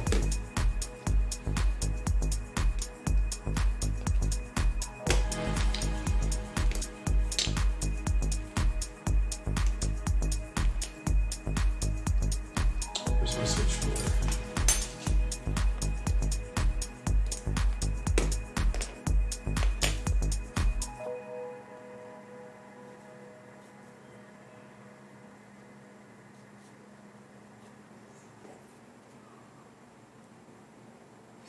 Okay, I'm gonna have to cut the top of this bit open because otherwise it interferes with the stab. So let's do that.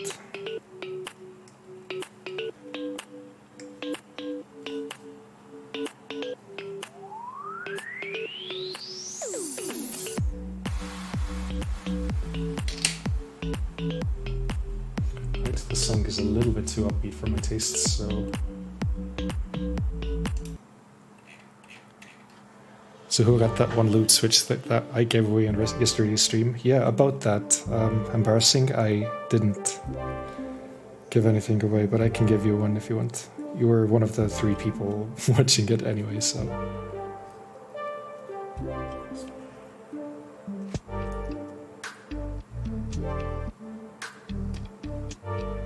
Okay, this needs to be cropped a little bit more.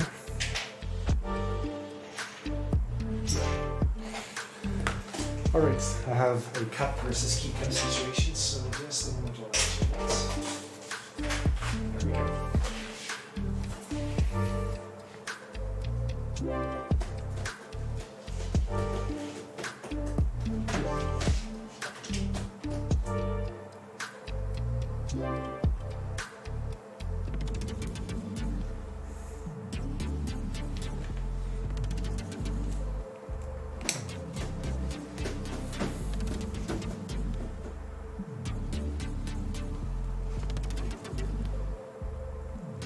Okay, just massage this little bit of foam into place. Let's see. Let's also add some. Let's also add some around the backspace, or where our backspace is going to be.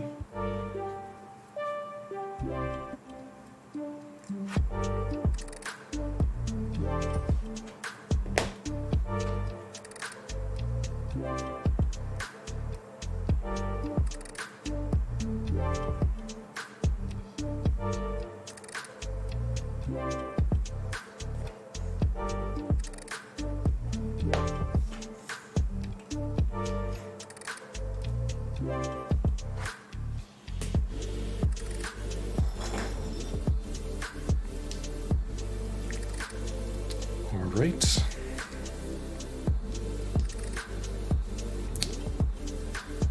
There is no foam on the bottom row, but I think that's fine, because...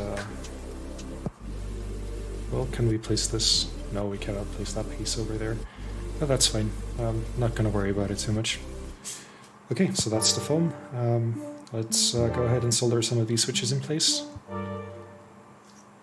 And then let's get to the actual thing that excites most people about building keyboards, I guess, which is soldering.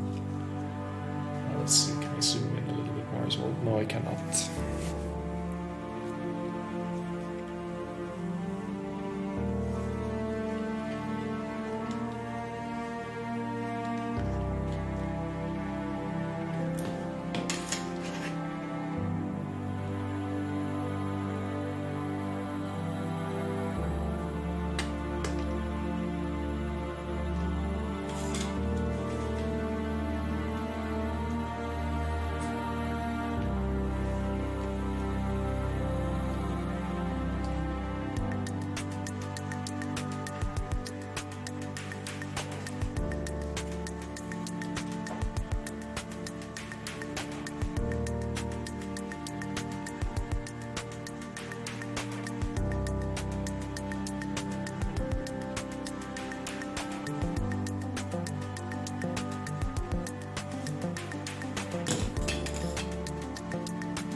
Just making sure that it sits into play properly.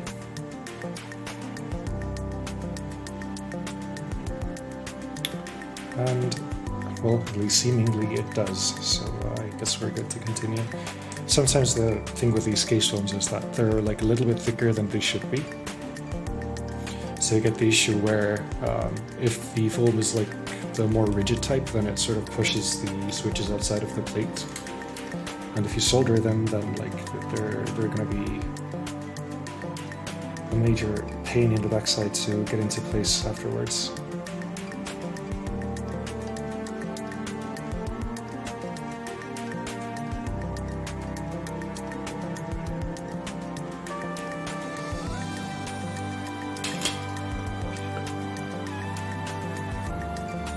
I'm just going to be like double and triple checking these first switches that I'm soldering. That they're like properly clipped into place and that they're like properly aligned and stuff, and can sort of make sure that we're doing things right. Okay, let me get the corners as well actually before I start soldering en masse.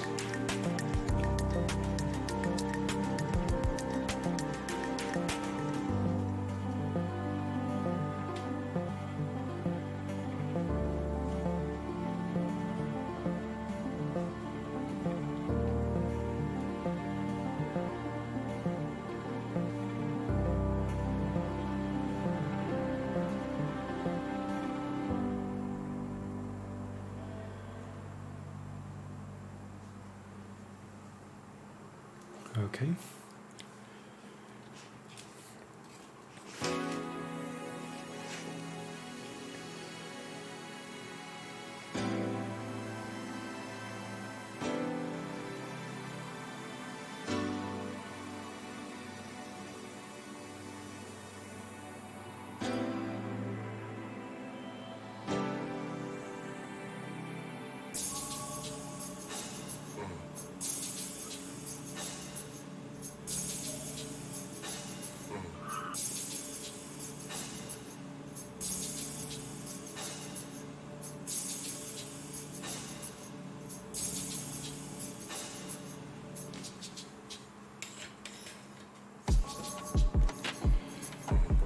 Right, and before I solder, I'm just gonna try and make sure that I have the bottom row switches placed correctly as well, so I'm gonna do that quickly.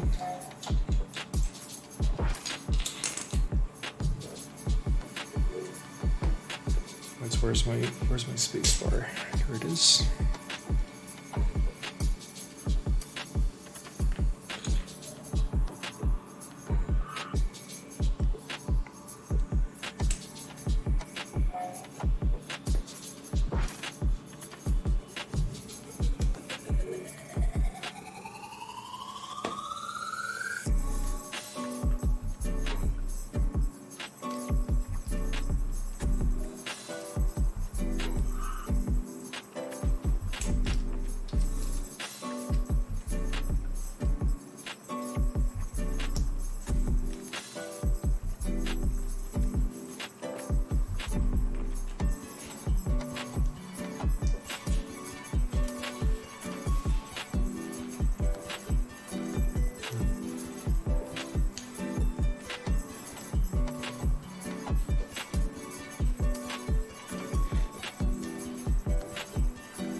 As well. Where did I had like a 1U add.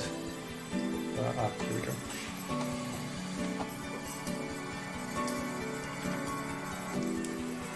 Yeah, the switch is actually here already. So right, that seems to align okay.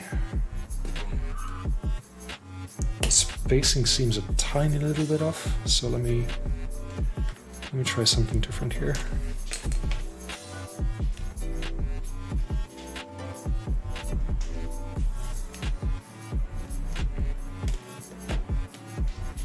Okay, that's actually fine.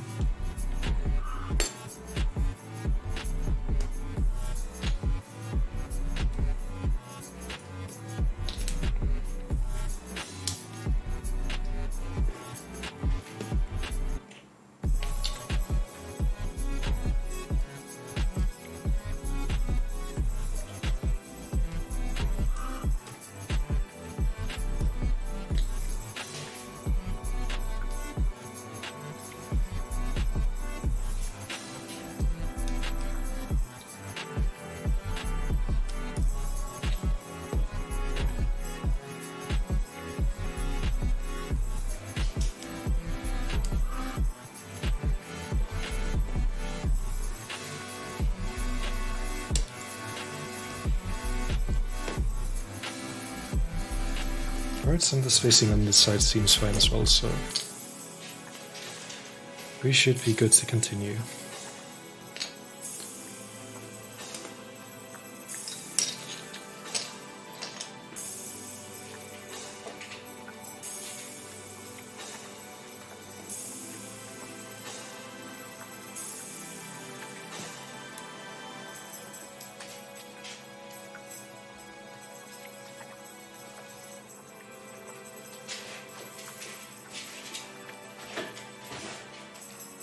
In case you can hear some crashes and bangs in the background, then that's the cats playing. If they were in a sleepy mode, then I would set up the cat camera as well and get them on stream, but currently they seem to be fairly active, so I'm sorry about that.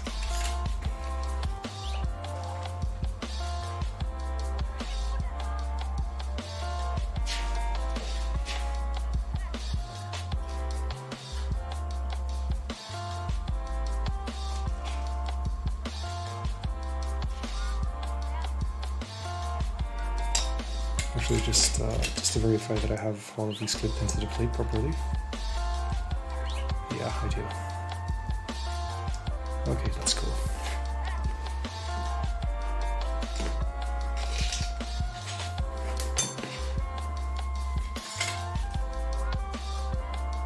Can't actually hear them, you think? Okay, good.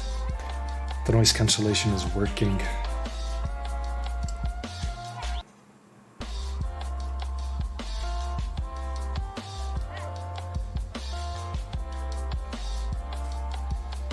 I should, in the near future, upgrade my soldering iron. Like the one that I'm using right now is like a €10 one from like a random hardware store. And like the only tips that I have for it are sort of really worn. So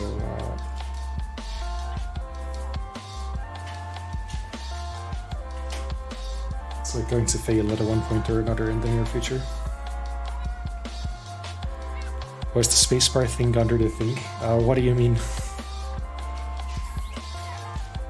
I'm gonna have to ask you to elaborate a little bit.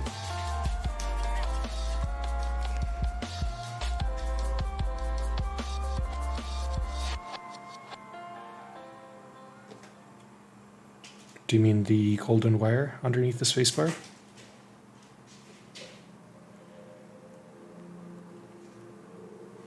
The metal thing that pushes the spacebar upwards. You'd call it a string. Okay. So these things here, like the wire that they're connected with, are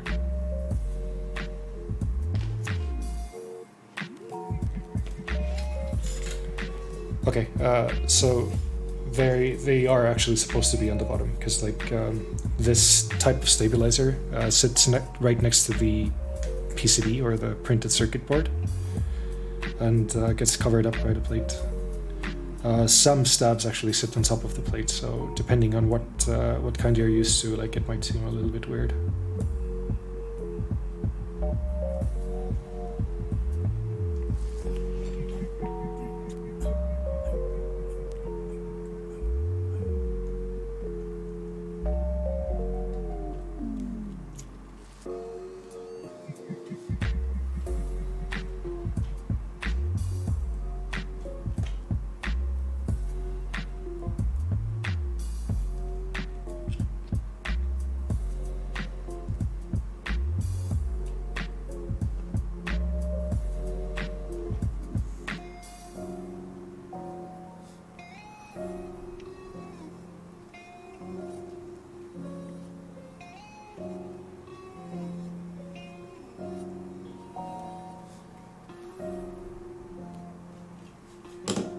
You only had pre-builds or laptops, so they're out there, yeah.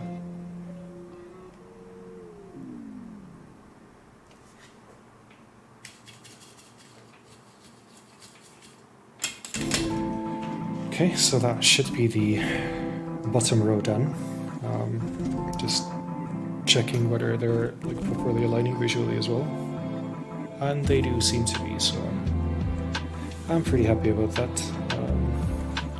So let's populate the rest of the PCB with switches and then get to soldering en masse.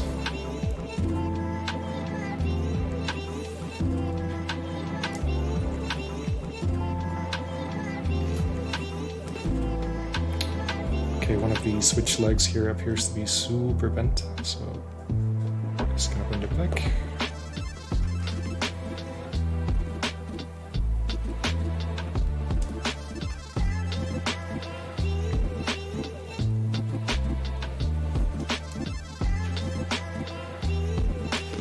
Another one.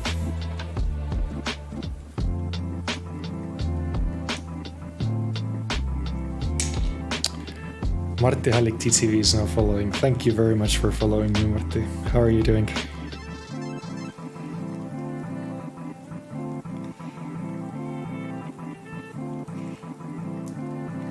Noise. Okay, sure. Good luck. Oh, cool. Say hi from me as well.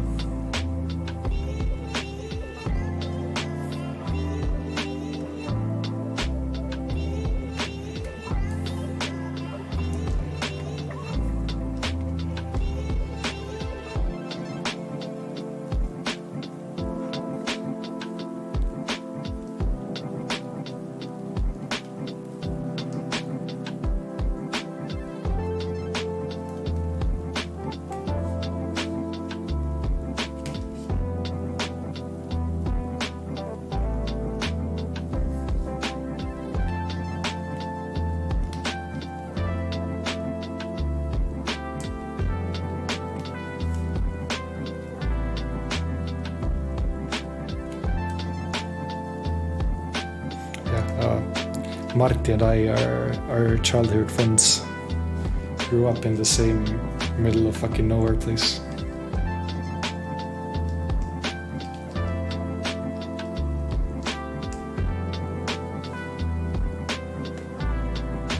Right, so since we're going to be using stepped caps lock, then I'm going to use the edge position for the caps lock here. Rakvere? No. Vigala. Vana Vigala to be exact. It's in Rapla County.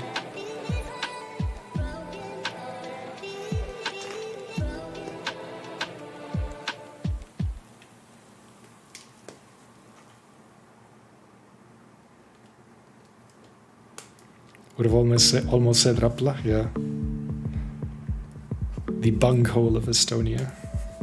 I have heard it called. Don't quote me on that, please.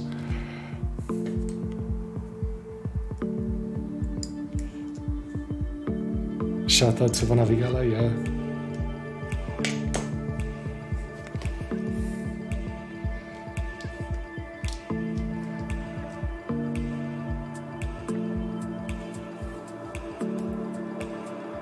Sounds like Viru Bangla. It's close enough.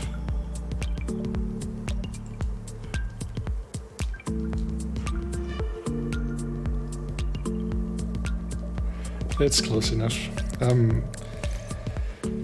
Sort of really glad to be out of there. I moved out of Vanavigala when I finished basic school, so grade 9. I think I was like 15. And like discovered the whole wide world of Pärnu and what it actually meant like to have friends around me. You're from Rakvere? Yeah. I'm sorry, Mighty. You're gonna have to take this one up with Larsipan.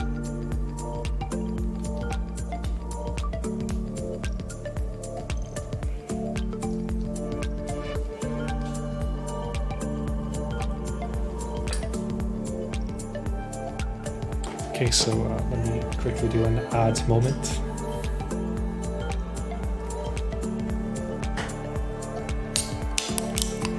Ah, yes.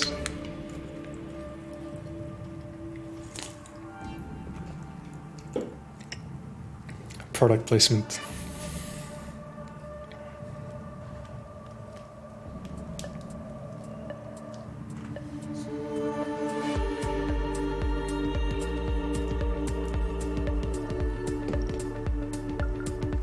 Rakvere isn't the bunghole. There are many people there and you know them both. Okay. You're drinking Activia?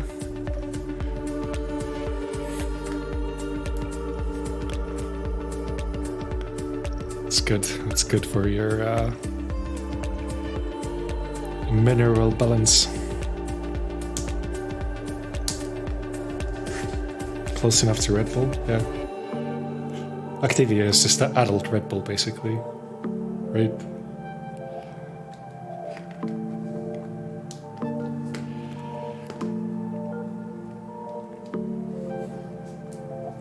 Good for your bunghole.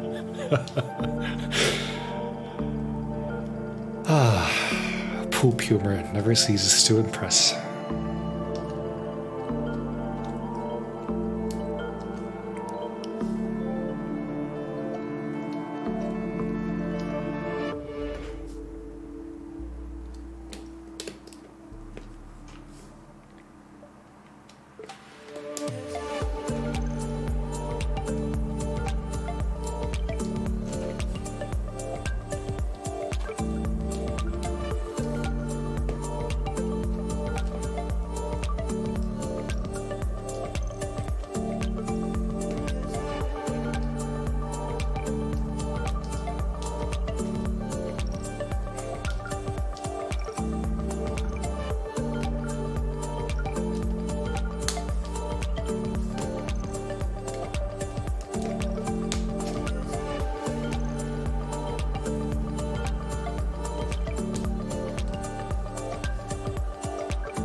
Okay, so that's all of the switches clipped in. Just making sure that they're all in straight.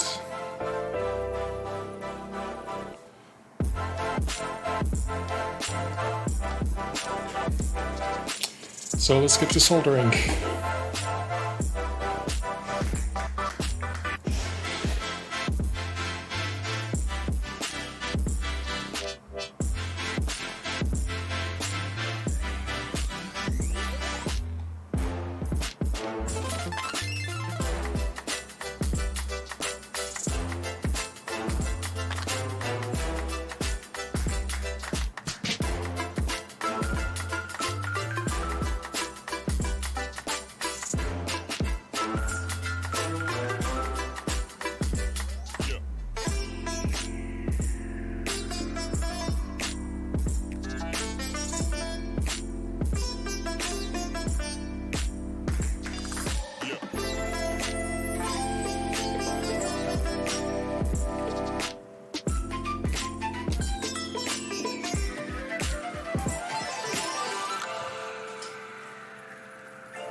Okay. Alright. It was just the angle that the light hit the PCB. I thought I had inserted one switch with a bent leg. But it was actually there alright, fortunately.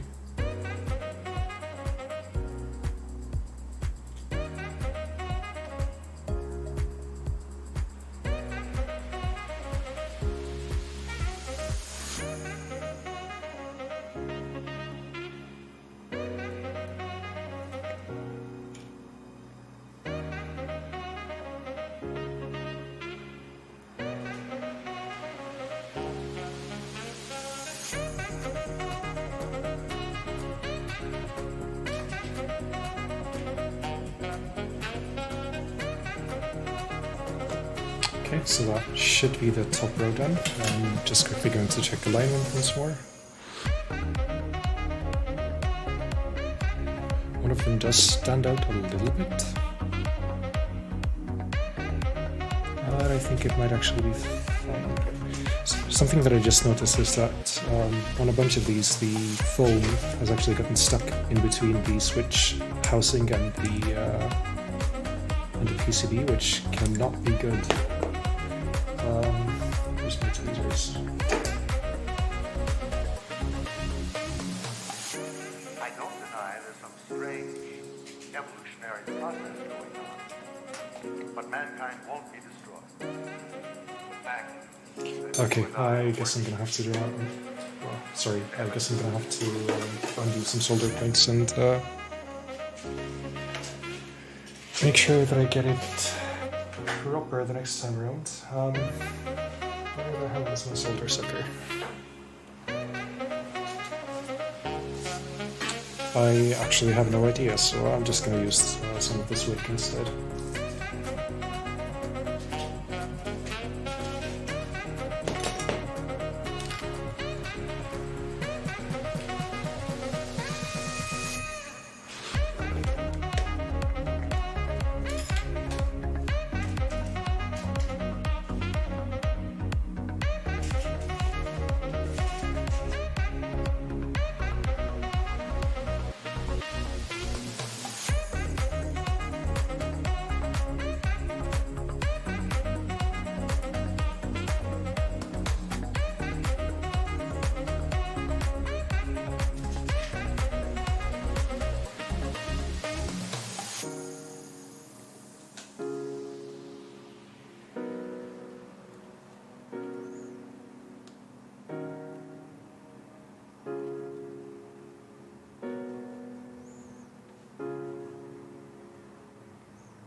Okay, let's see if we can get them loose. Not really, but maybe loose enough so that we can get the foam from between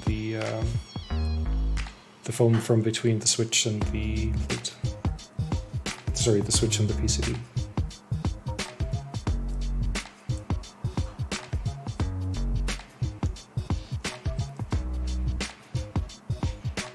Okay, that's one done.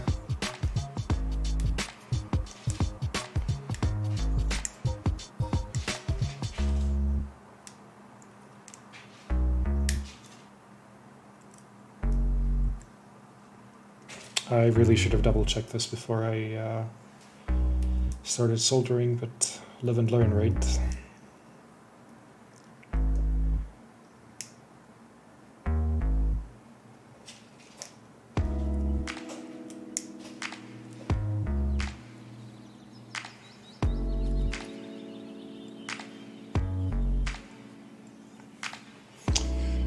Okay, that looks a little bit better now, so let's re-solder these switches.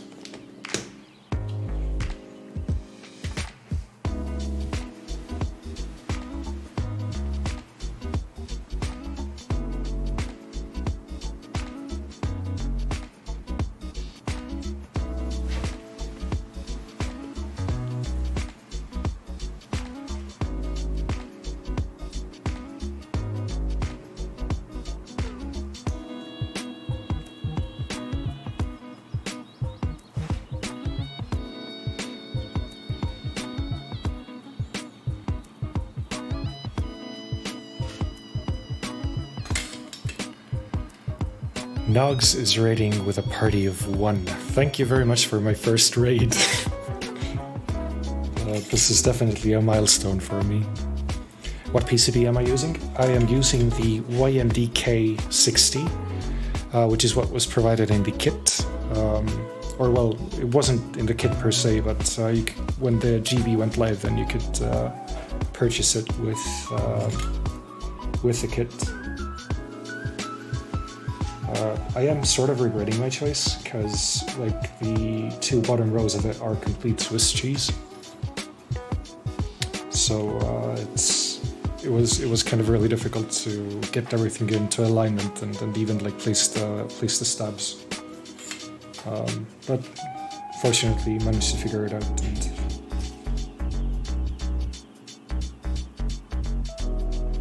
And it's fine now.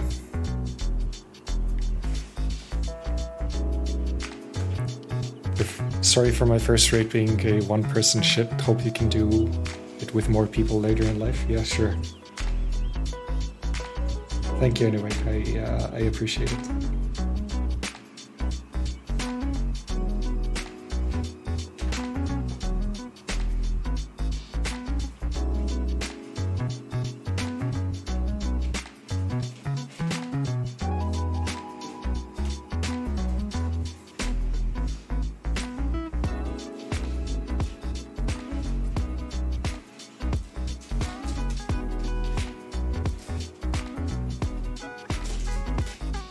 First that dude, first straight. I need a crew behind me soon.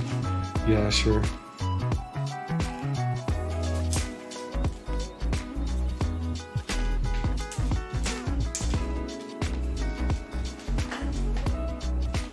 There's some high-intensity cat action going on behind me.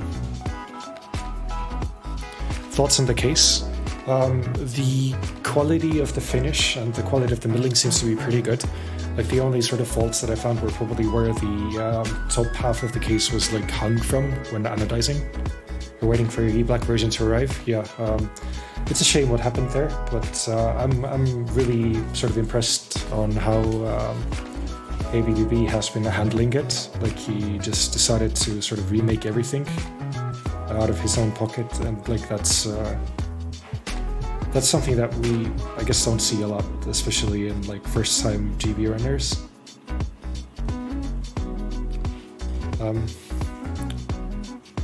Off to bed again. Good night. Yeah, good night. Sleep well.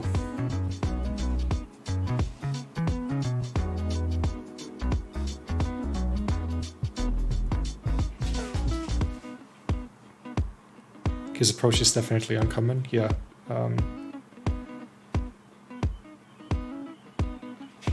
Like it's sort of really promising to see someone sort of be at it with their whole heart in it, you know. Do you know how many kits he sold in the first GB that he did, by any chance?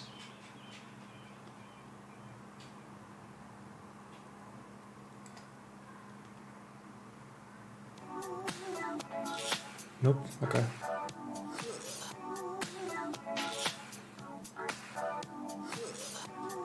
Mr. Charsley is now following.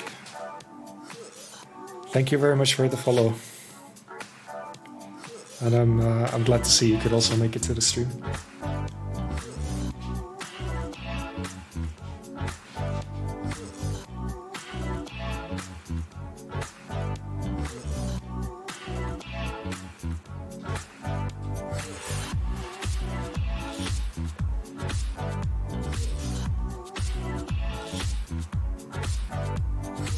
I just realized I've been soldering off screen for the last few switches. I'm sorry about that.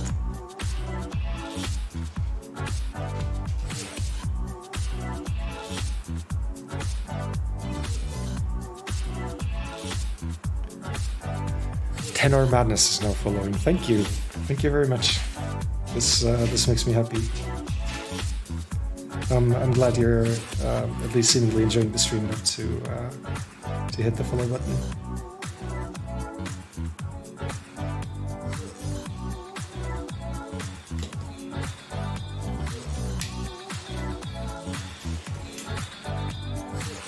Hell yeah. Nice.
my girlfriend got home because the cats went running all of a sudden.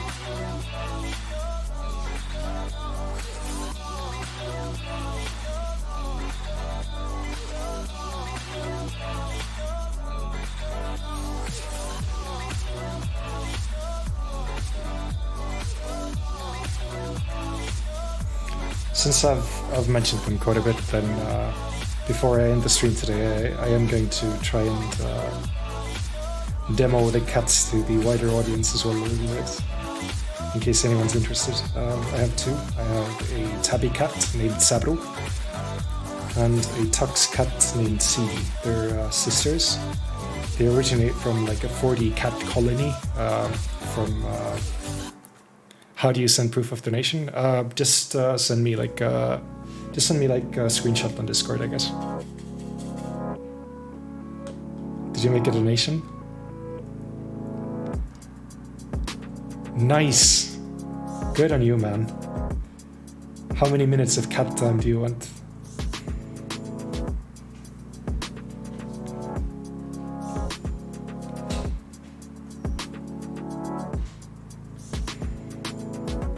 €1, 1 minute? Okay. How many minutes is that? How much did you donate?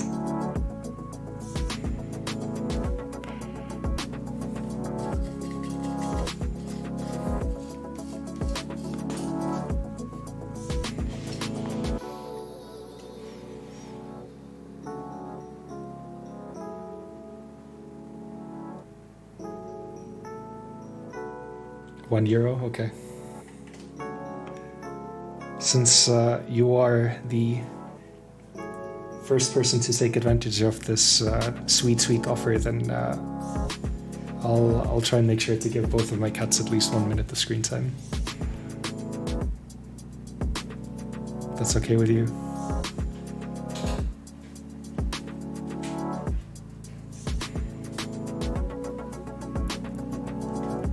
It's a 2-for-1 deal.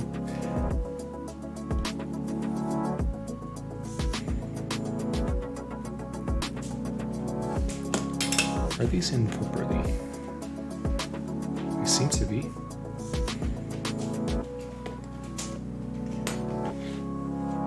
Hello. You want to step into the view for a moment? Yeah, this is a free teaser of one of the cats, held by my lovely fiancée. This is Säbru. This is the tabby cat.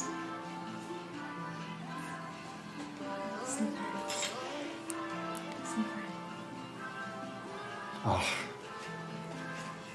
Cats smell excellent, in case you didn't know.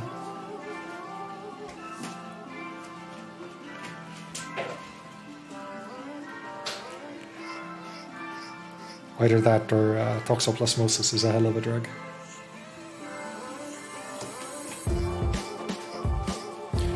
We'll see your cats more anyway when you get to a point to modding them to titanium claws, laser eyes, etc. Yeah, I like my cats stuck.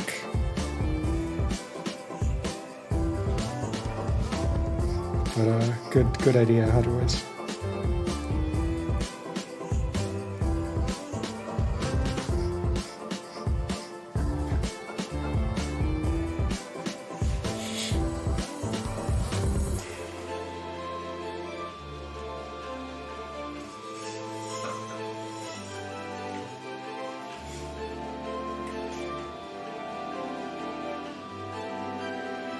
The tabby cat that we have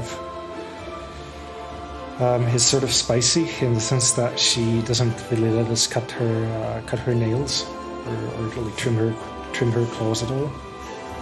So when she's in the lap, sometimes she decides to demonstrate exactly how sharp they are, and it can be quite painful. Looking at how your cats slide about in the apartment when they have zoomies, you're pretty sure they're factory lubed. Yeah. Either that or your floor is factory lubed. Maybe you should like try and slide around in your apartment as well and see if it works for you as well. Then you can really tell whether it's the cats or the floor.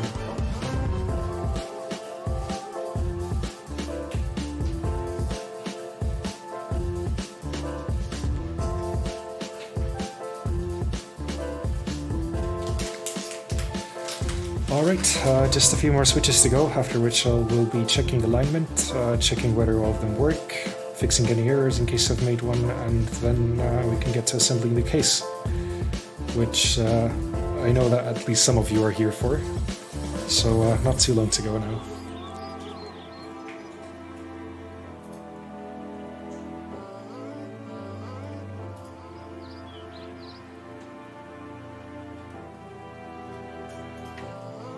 Your cat back at home had the insufferable Quit add-on pre-installed, yeah.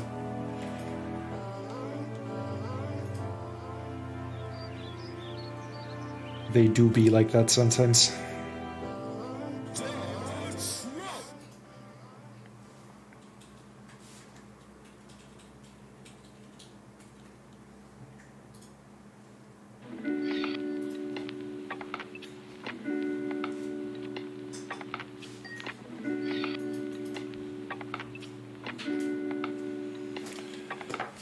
Alright, so is that all? Let's see here.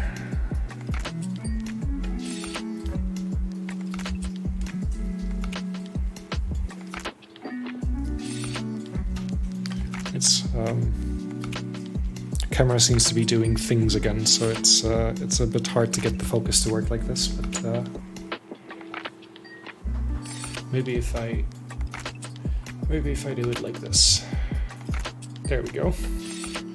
So that should be all of the switches soldered. So I'm not going to disconnect the soldering iron just yet. Let's go ahead and test it first. Where's my cable? Where's the cable that I was using? Here it is.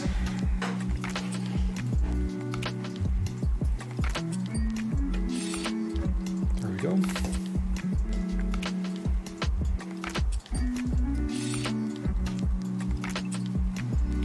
And I'm going to go ahead and switch the scene to the keyboard tester as well once again. Okay, let's reset and let's give it a shot. Okay, already found one that doesn't work. Let's see, or is it? Okay, it does work. I just didn't have the right thing focused.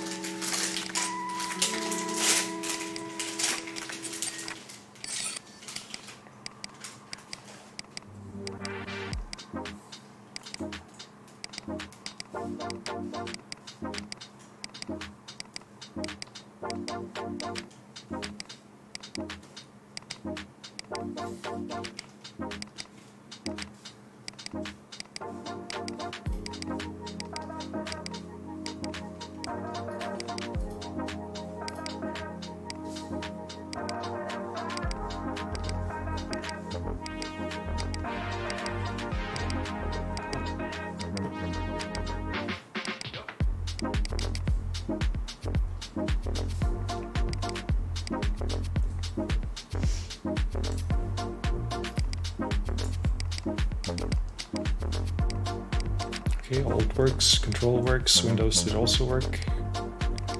Here's another Control, down and left. Switches are Everglide Aqua Kings, which I lubed yesterday with Tribosys 3202 or 3203. I opted to not use Krytox because Krytox is a little bit thick for these switches, I feel. And I know that some people have actually had issues with these stems not returning properly after they've looped them. So, okay, the function key works as well, perfect. So yeah, I went with a slightly thinner lube, just because the manufacturing clearances or the tolerances on these are very tight.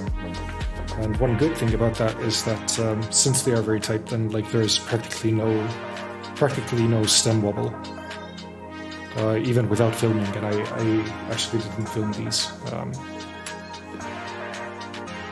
All right, that's the PCB done. Everything seems to be working properly. So let me just quickly turn off my soldering iron and set it on the ground to cool off.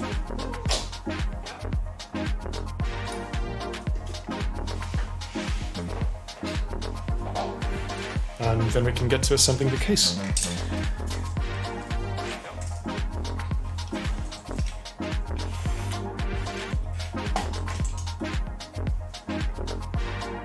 Spacey SSSS is now following. Thank you very much for the follow, Spacey. I'm glad to have you here. Right, and I'm going to clear out my working surface as well, just to make sure that we don't scratch the case or anything.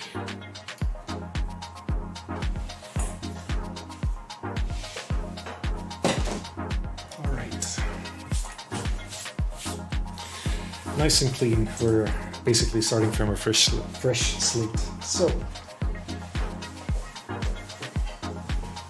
without further ado, here's the case.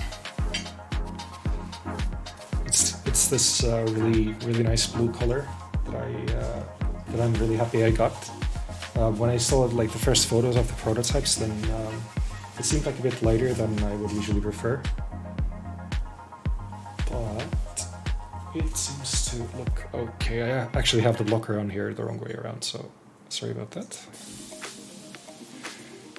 So let's get a closer shot of this as well, maybe. Let me focus the camera. Right, so as you can see, it's outside of the dust that I'm pretty sure I put here. It's basically pristine. I'm really happy with the finish and like with the quality of the milling, and this is what the back looks like.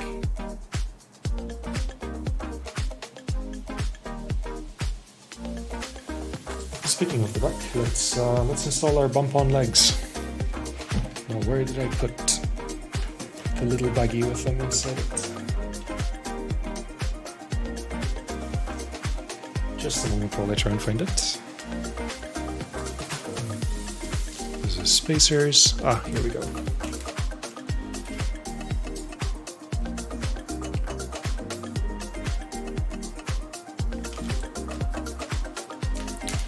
So it comes with these clear circular bump-on legs, and then some foam strips for the gaskets.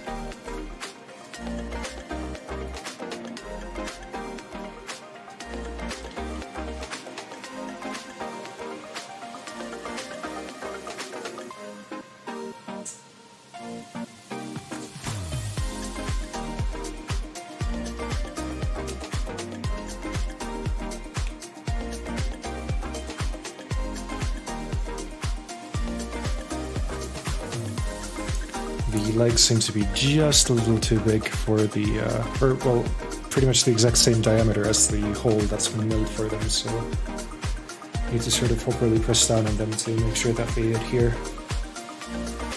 Otherwise, like one end is just going to float, then it's not really going to be glued on there very well.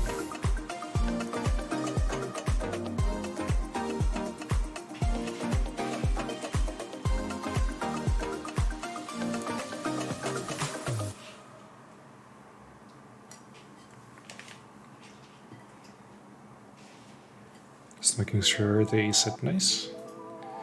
And they do, so that's cool. Swap it around and let's start installing gaskets.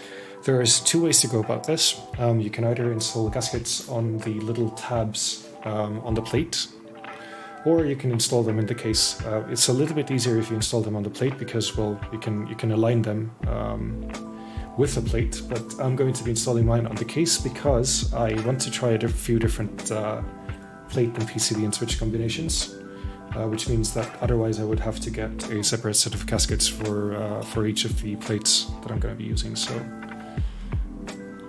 I will try put mine in the case.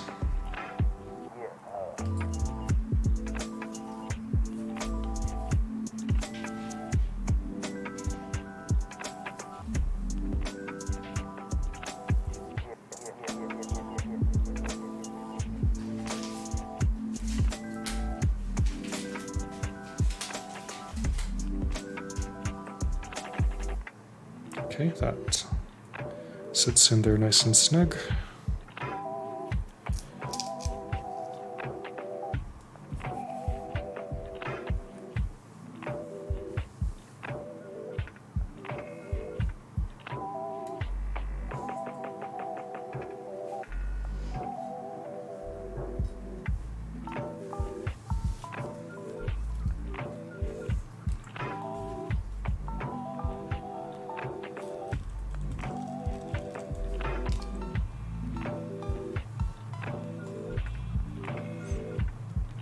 The gasket material appears to just be some type of a die-cut foam.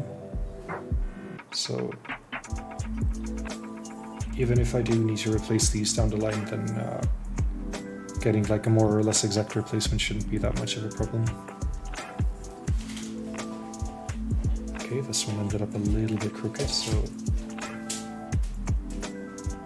we'll redo that.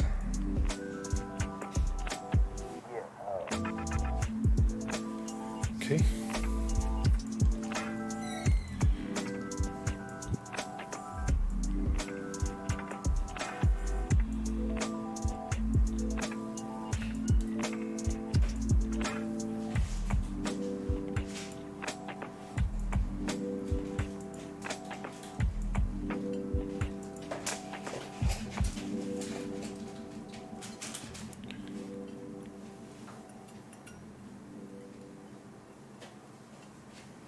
This one also ended up a little bit crooked, so I'm fixing that quickly.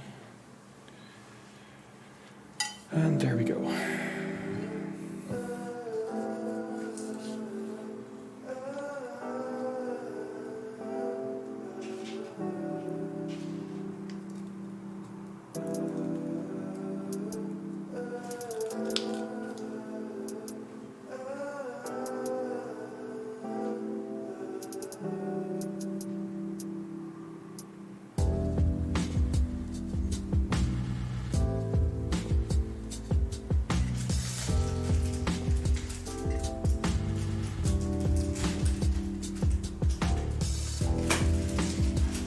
Like there's a little bit of wiggle room in placing these. I'm just trying to make sure that I don't have any of the soft foam like sort of bunched up in any places, because that might lead to slight unevenness.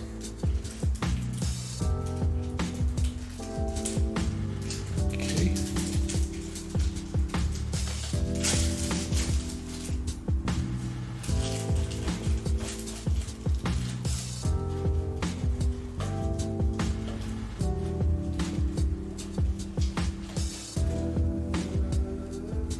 Using a VAST60, which doesn't have those tabs, will it work? Yes, because the tabs are actually on the plate and not the PCB. So as long as they're on the plate, which you're gonna get with the kit anyway, it should be fine. So don't worry about that.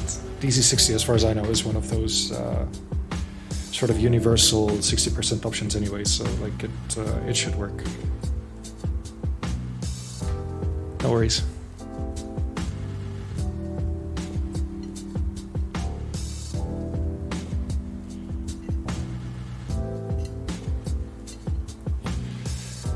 Okay, so that's the bottom gaskets installed. I'm just going to do a quick test fit to see whether it fits all nice and snug.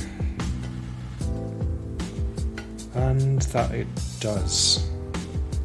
And it actually does have a fair bit of flex as well. Looks like VSync is off or something. There is some issue with the capture card that I'm using, which, given that it was €10, is not very surprising. But I'll try and figure out what exactly is going on for the next stream. So sorry about that. Great. So we also want to install gaskets on the top half. So that's going to be a little bit trickier because we don't necessarily have the combo of blue, gold, and black sexy yet. Yeah. Just making sure that I know. Yeah. Thank you for pointing it out. I will try and address that down the line as well. It's as I said before, some issue with the capture card.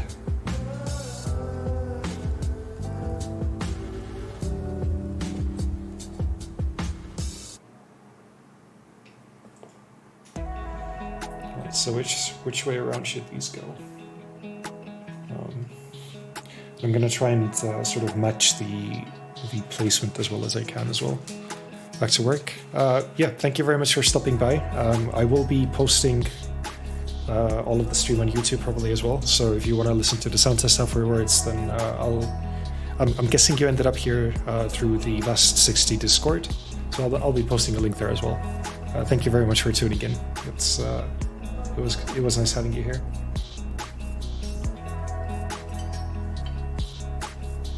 Put the gaskets into the case upside down, then put the top frame onto the case. Nice. That is a great idea, Madis.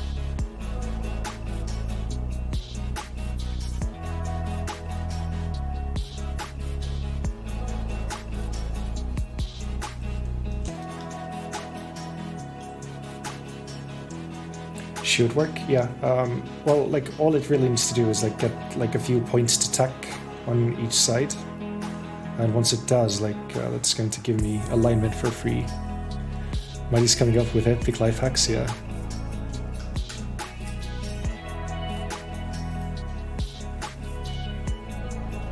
Do one line at a time. Yeah, might be a good call.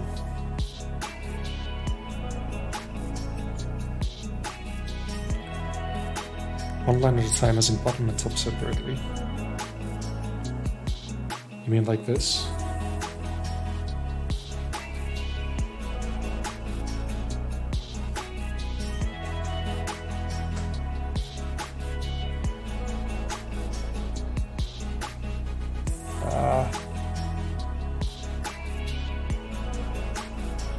It sticks to my fingers, so it's a little bit difficult to deal with. Okay, let's see if this works. If this does work, Maris, then I can send you another one of these. Seems to be much harder than you imagined, yeah. Let's see, dropped into place. I can actually like nudge them with fingers a little bit as well. Let's see if they stuck. They did! Yay, that is perfect. Yeah, thank you for that idea. It's definitely some help.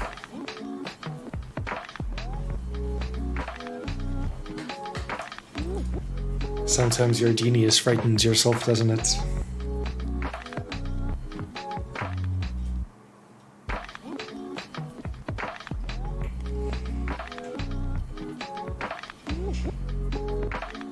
Gotta go now, but good luck with the rest of the build. Yeah, thank you.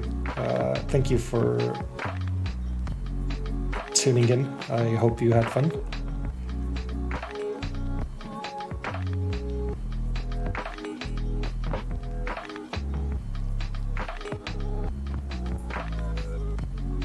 Was incredibly relaxing.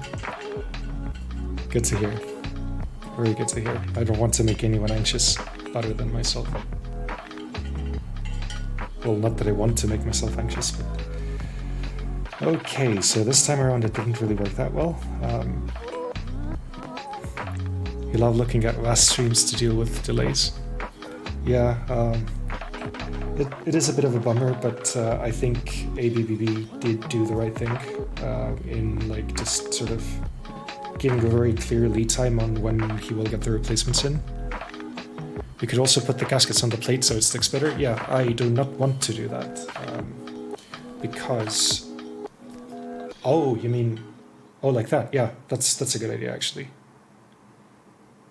Yeah, I will do just that. Because then I could technically do all of them at once as well. Ah, got the plate the wrong way around.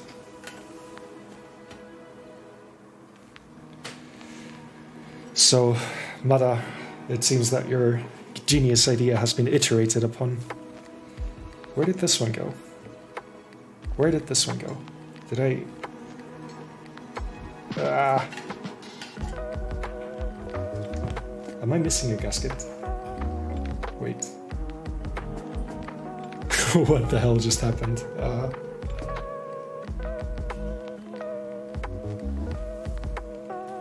Okay, well, I'm going to install like the... Ah, it's here. It's here. It's stuck to the bottom side of the plate. Whew. Nearly gave myself a heart attack there.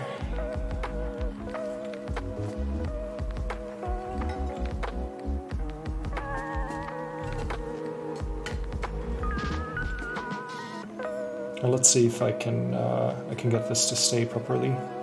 Wait, so this should be on the bottom.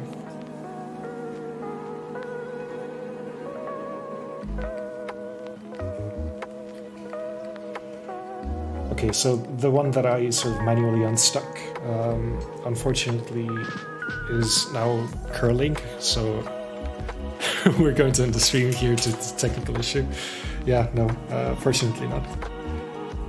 Managed to figure out where exactly it is, so it's all good.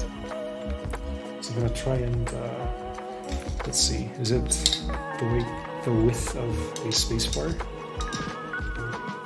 Okay, roughly.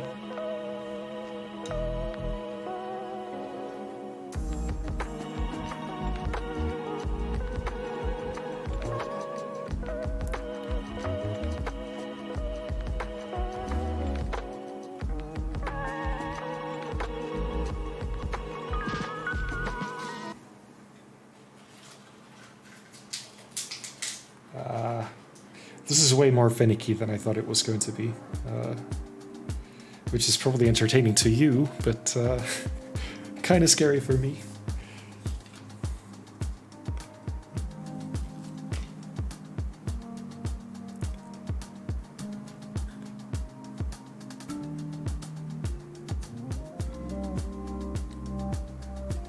What's a decent budget linears, which is to start trying linears, preferably on the heavy side? You're not a fan of bottoming out. Gatheron blacks, like Gatheron milky blacks. I actually have a bunch myself as well. It's a massive design oversight that the top frame does not have slight indents for the gaskets, to be honest. Yeah, like it would have been nice, I guess. But like it's something that I'm going to be doing once, right? And like I think by default you're sort of supposed to be installing it or installing the gaskets on the PCB anyway. So like I'm not too bothered by it.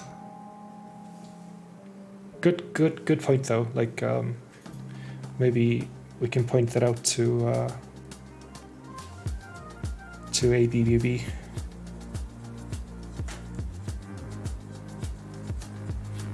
Oh dear. Okay. We're getting there. Just two to go.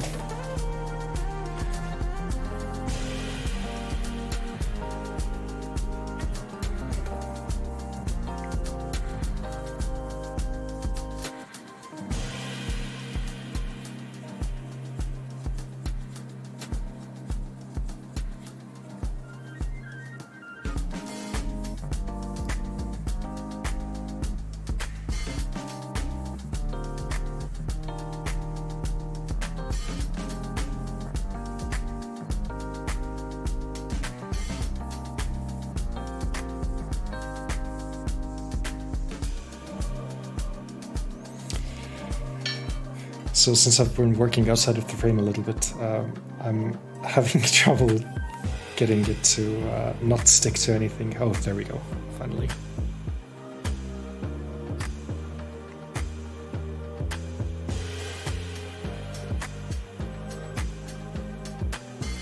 Like it's either stuck to my finger or stuck to the 16 euros for 70 blacks. Not a terrible idea. I might just do that. Yeah, they're. Like I have Gatheron milky blacks, and they are really nice, even unlubed. Like yeah, they're maybe like a little bit more scratchy than something you would find in a higher end switch, but it's still really good. If you're okay with trying out lighter linears, then Gatheron's cap yellows are also fairly cheap and really good out of the box. You don't have to lube them or film them or anything. Like they have very little wobble. And the factory lube job seems to be fairly consistent, so... Will any 60% PCB fit to any 60% case? Nearly, but not exactly. There are some exceptions.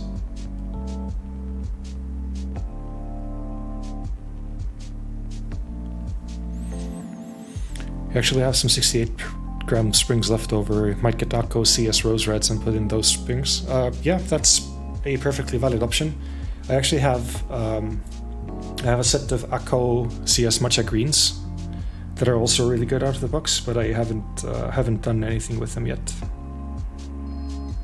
I'm thinking I might put them into one of my hot swap boards, just to sort of see how they compare.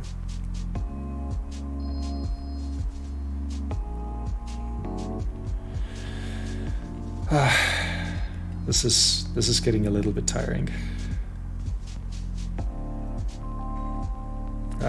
And now I flipped it, of course. You do preferably want to try it with rose reds. If you like them, you'd get boba gums and put CS summons into boba gum housing. Okay.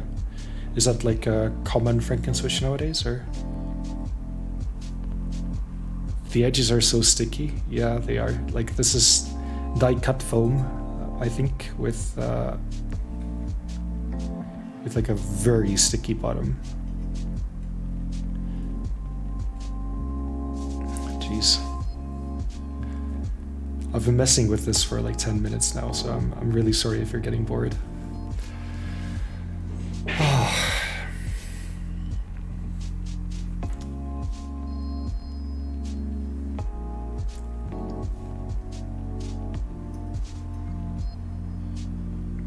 It's basically what U4T is to a U4, okay. Yeah, I don't know that much about boba switches, unfortunately.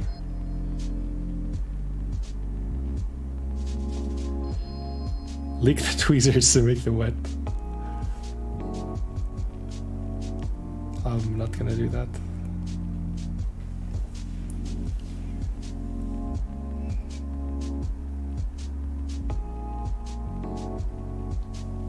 Okay, we are very close to having them exactly where I want them to be. There.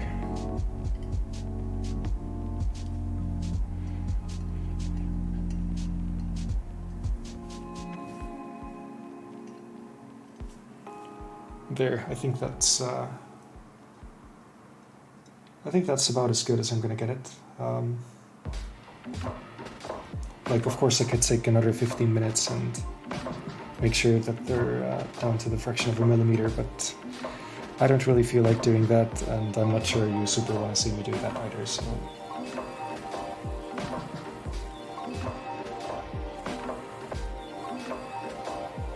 There, I think that's fine.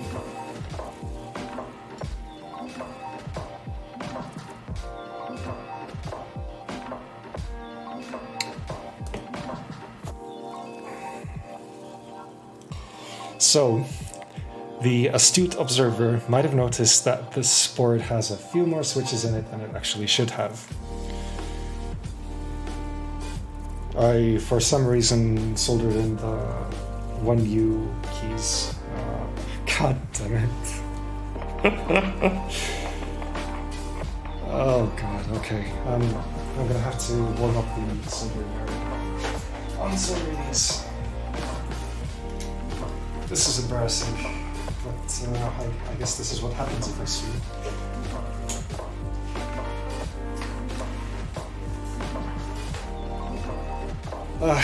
Let's just hang out for a little while, and I'm gonna sip some random nondescript sugar-free energy drink.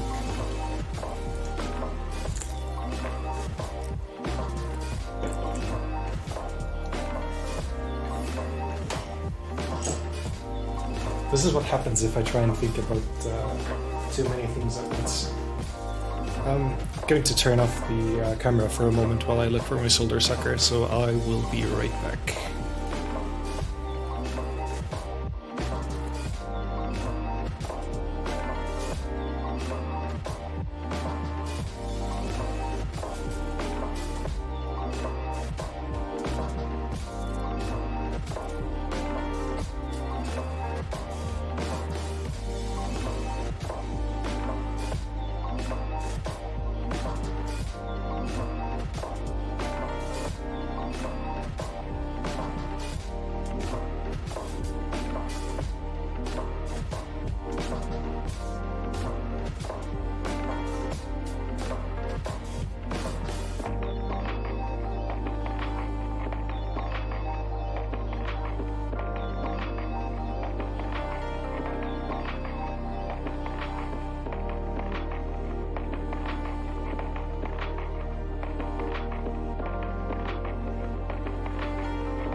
All right, that was embarrassing.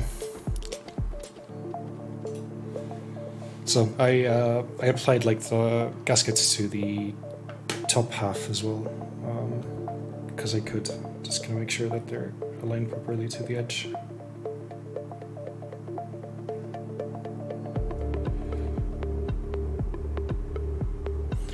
Is this my first win keyless board? No.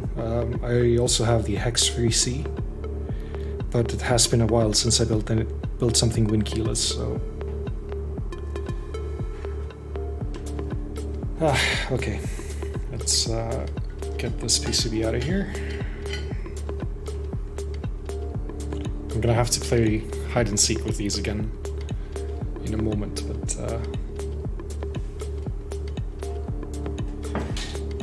that's what you get, I guess. So we're going to be removing this and this switch. Is it warm enough yet? Where's my solder? Everything is compatible with a Dremel. Yeah, I wish I had one. Okay, the soldering iron does seem to have gotten hot, so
there's some residual solder left over here.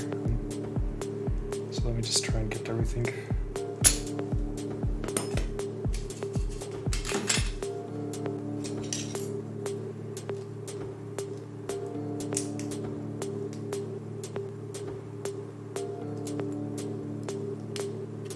Okay, one of them came out all right. I think the other one is going to be a little bit more stubborn.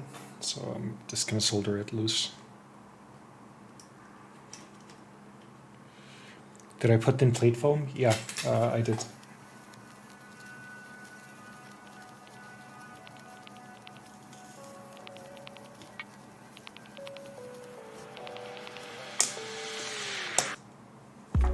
Jeez.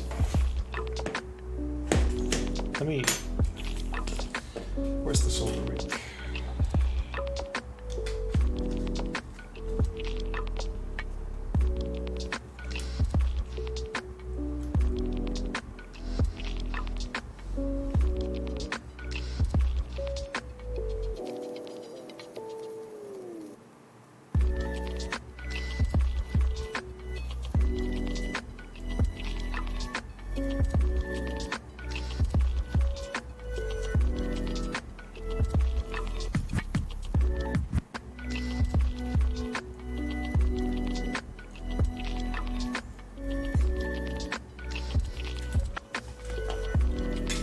So let's try that again.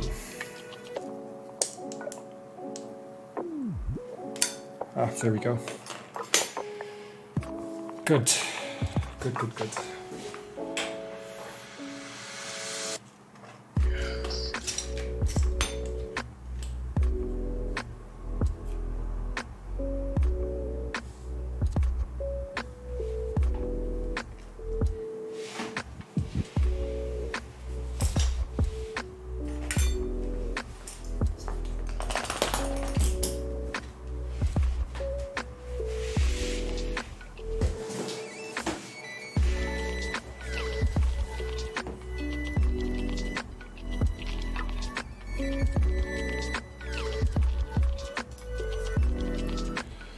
Okay, where were we? We were trying to install the final 2 gasket strips.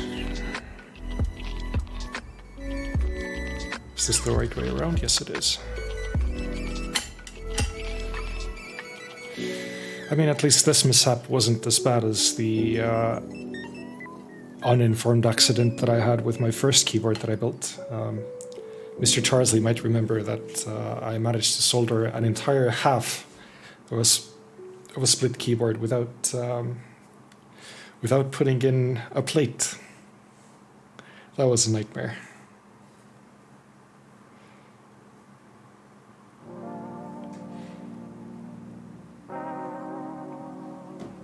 Where's my tweezers? Here they are.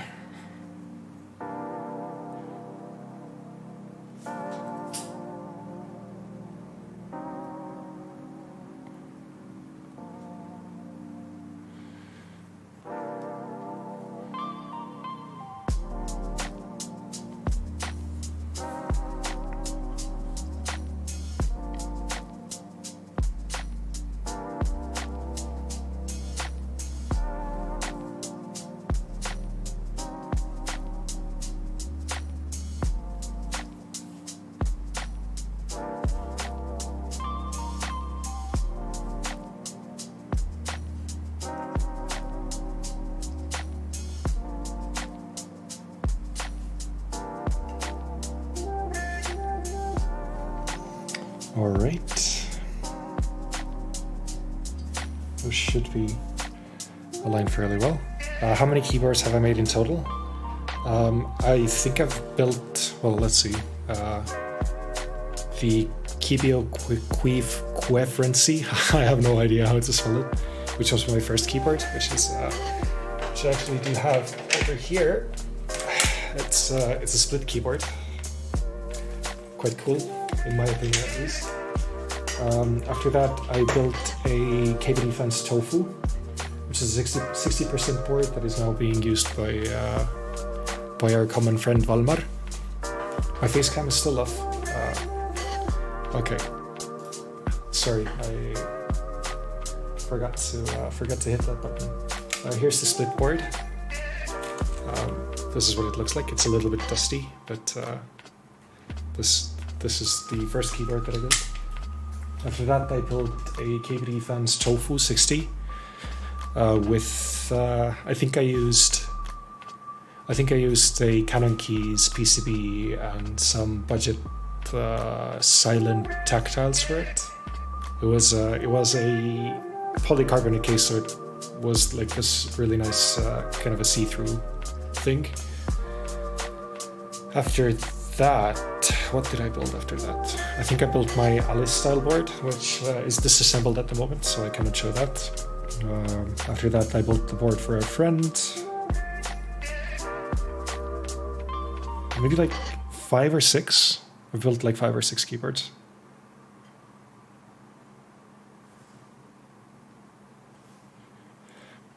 Okay, so that ideally, yep, and that's the gaskets installed. Perfect. So we can proceed.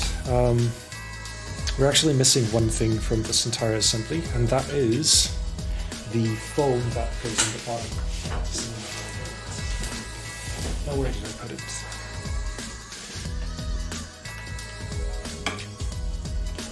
Once again, looking for things that are probably on my table. Ah, here we go. Right, so this is like a very sort of a skinny piece of foam. I think it's kind of the same material as the plate foam. And this goes on the bottom, just like this, to dampen the acoustics a little bit further. So let's put this in here. Let's install the top half.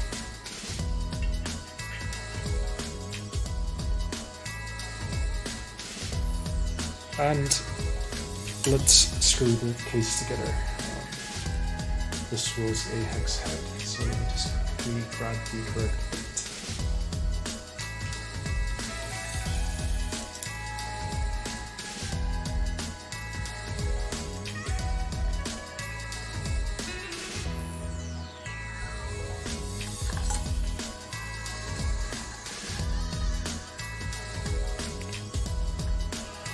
Unsure when Twitch will recognize. Unsure when Twitch will recognize what.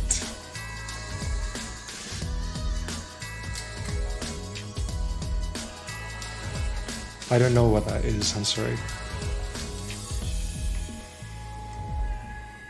What is Konoha?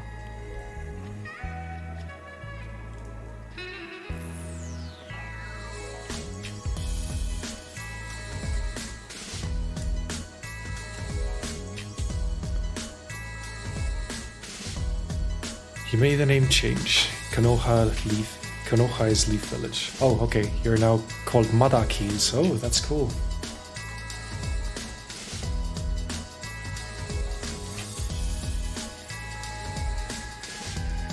Okay, so Konoha is Leaf Village. Where from? Like, what is this a reference to?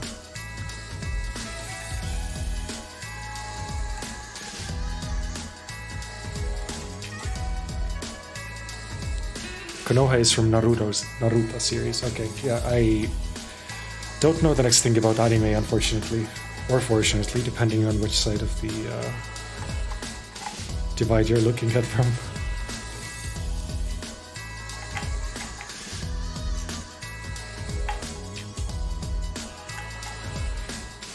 Okay, now there's some weeb action going on in my chat that I have absolutely no idea about, so... I mean, as long as you guys are happy, right? Right, so this is the keyboard assembled. It is pretty heavy. Like, I'm actually surprised at the heft that this has, being an aluminum board. I'm going to quickly try and deplug a USB cable so that we can try and test it.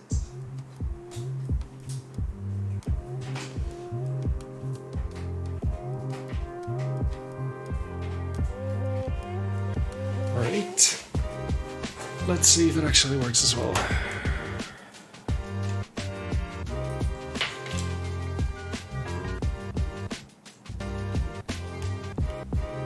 Okay, we got some happy boot noises, so... And it works! Great! So, now for keycaps. There's actually two options here. We can either do GMK Oblivion, Git version, or we can do my favorite key set, which is GMK Botanical. Just a moment, I'm gonna pull up both on the screen as well for those that might not be familiar with those. Why does this not work now? What the heck?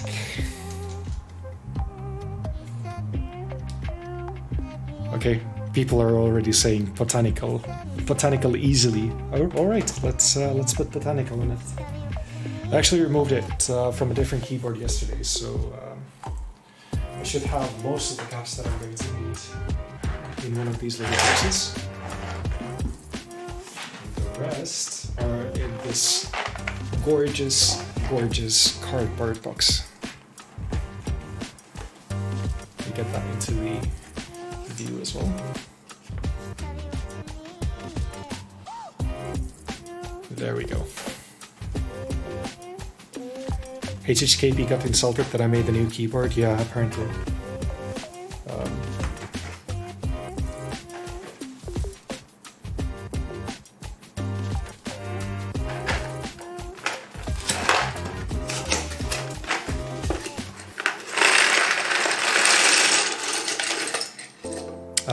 What a lovely sound they make.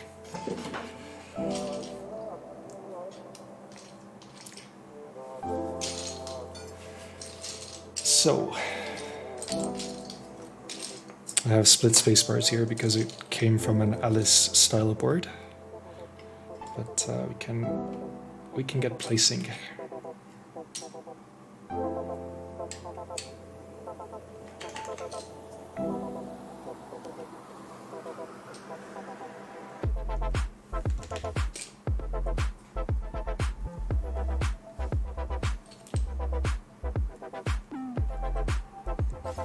I actually love how these colors look together. I'm really happy with this.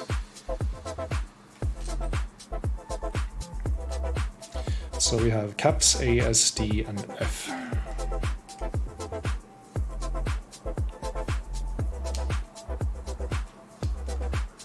This is Toit, yeah. You mean the colorway?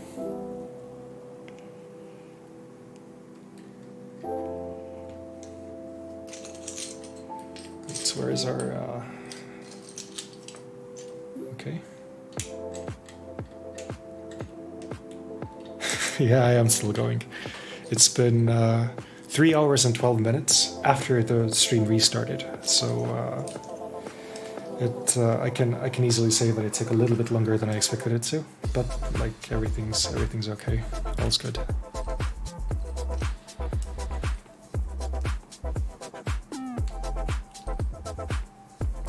Loki makes you want to get... Once Loki makes you want to go to 60% on the coherency, yeah, like do it. 60% is the superior layout anyway, so... No, I will not apologize for making this statement.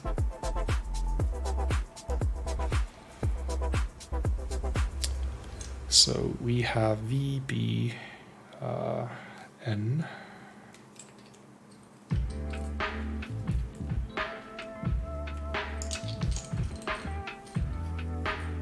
Yeah, I have Tsangan layout.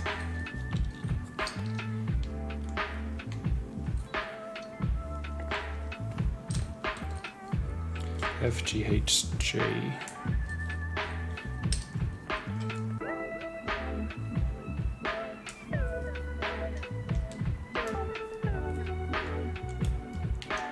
Big brain. Yeah, it's my favorite layout. Like I got super used to it when after I built my Hex 3C, and I've been super loving it since.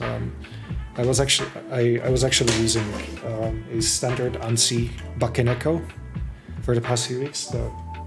Sorry about the. Jeez, where's the switch? Numpad gang.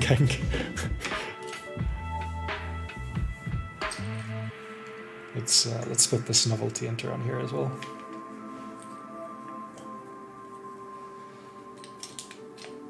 Okay, this is actually the wrong profile, it looks like. Let me try and find the keycap pillar. I have so much stuff on my desk right now. This keyboard building is a very messy business. There we go. So 4, 5, 6.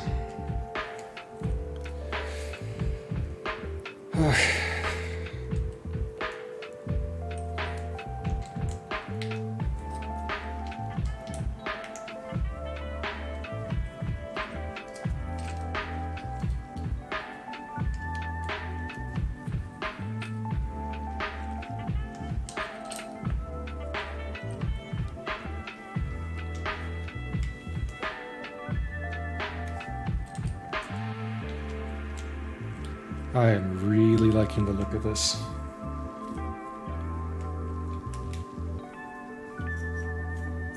Okay, I don't need these.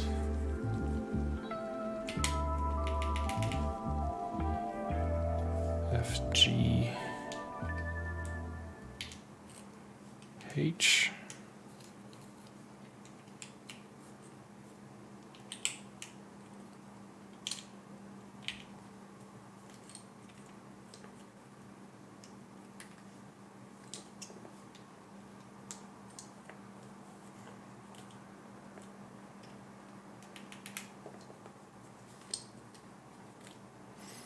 It's coming together, guys. It is coming together. The music stopped very dramatically. Let me quickly fix that.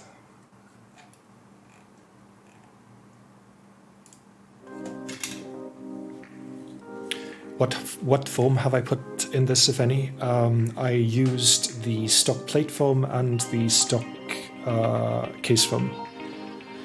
But I have been reading that it might end up a little bit pinky, and there is a very easy, albeit funny, fix for that, which we might be trying as well.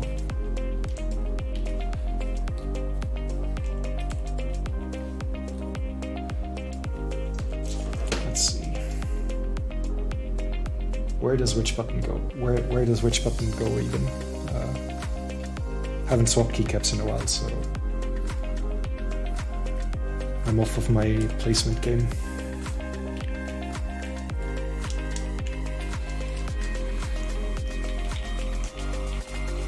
Alright, we are nearly there.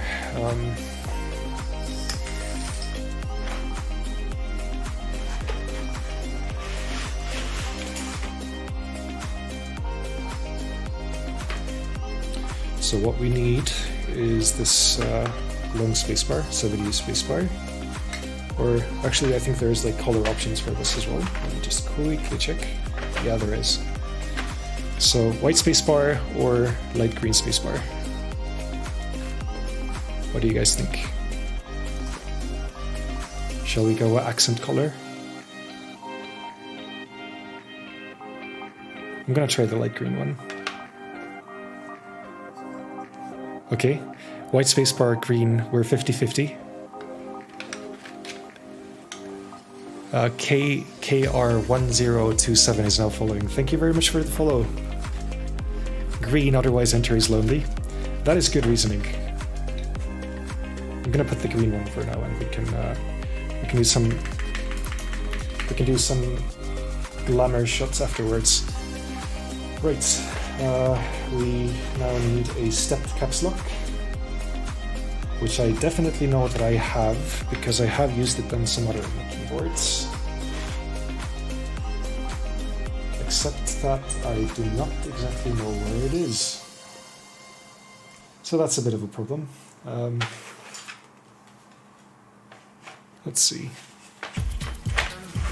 Do I have a green caps lock too? No. Well, it's this. It has this color. But I am not sure I know where my stepped green caps lock is, unfortunately. Hold on. What did I have on the Alice? I had a non-stepped caps lock here.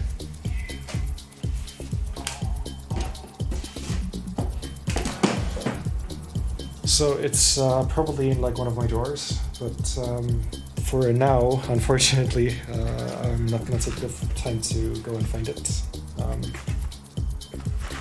This is a bit of a shame because, well, I'll fix it in post. Oh, one more choice. I have alternate colors for the escape key as well. We can make this one the accent color as well if we want. Do we want to do that?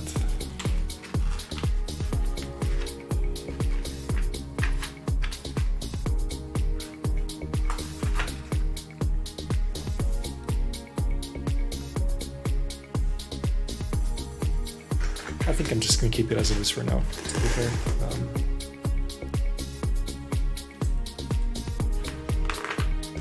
And I'm just going to be using a different color text lock from a different set. But I will be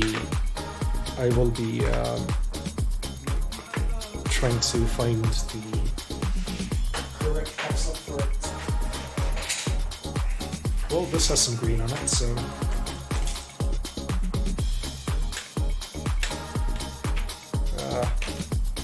There we go. It's close enough.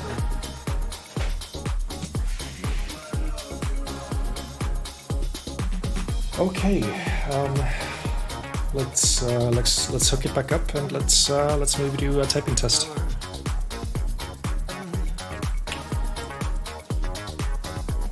So just a moment while I set things up.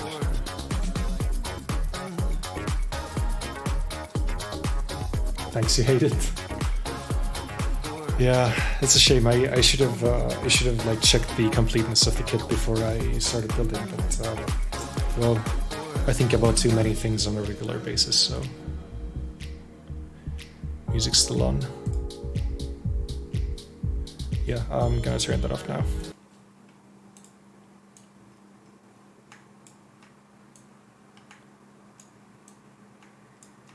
So, a moment of silence for the mismatched colors.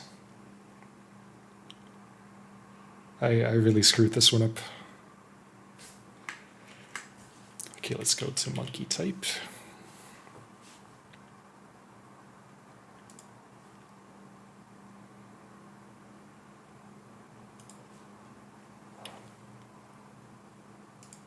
It's the flower bud of the botanical. Make the narrative work. Yeah, this is a flower bud. Let's agree on that. Right, I'm gonna turn off processing on my microphone.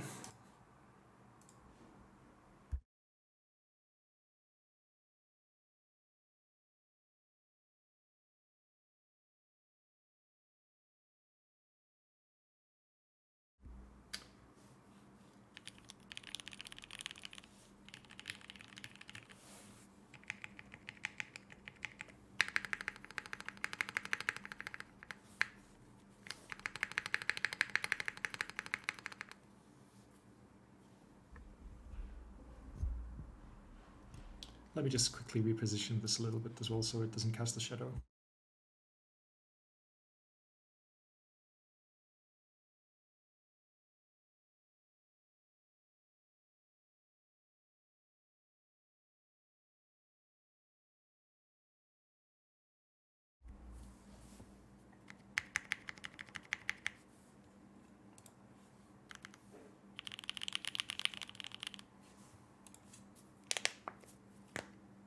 So let's do a typing test.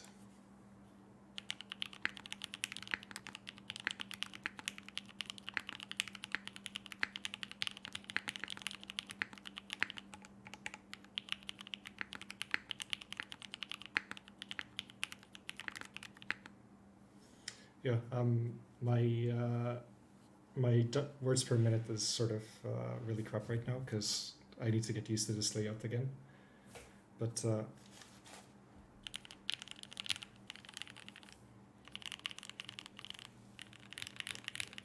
I am actually already pretty happy with how it sounds.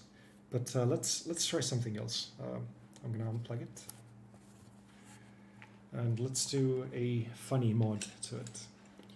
Some people were complaining that the sound that it has is a little bit hollow or a little bit pinky. And the way that they fixed that was that they added some layers of paper towel on top of the bottom foam. So let's try and do that. Yeah, exactly, paper towel.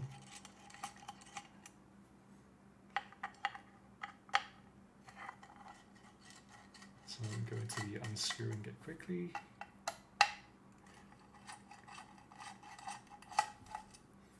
And since I very conveniently ran out of paper towel today, then I'm going to be using, well, I'm going to be using a different type of soft paper that is available in pretty much every household.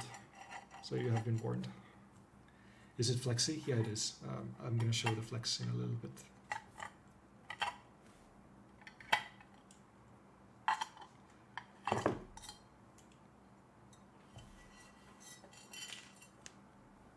Okay, so here's our 6 screws. 6, please. Not 5. One of them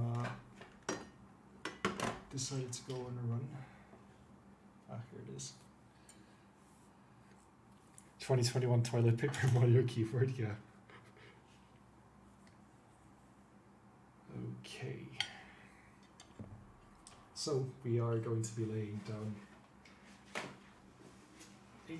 like 1 or 2 layers of this nondescript soft white paper. I saw it on the internet, so it must work.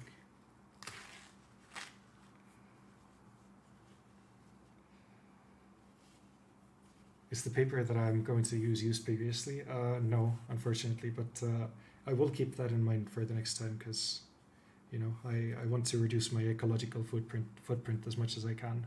Plus, it would keep.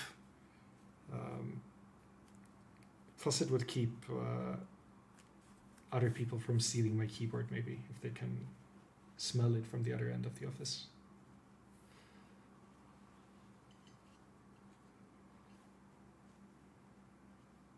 Let's see, do I have scissors here? No, I don't.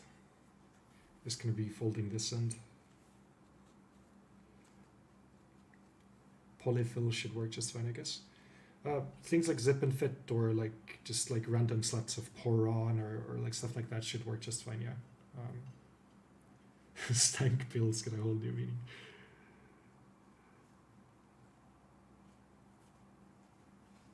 Yeah.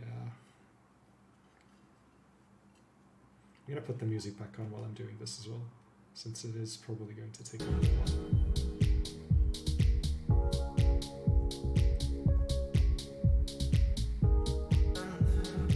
Why is this so difficult? Why is everything I do today like unexpectedly challenging?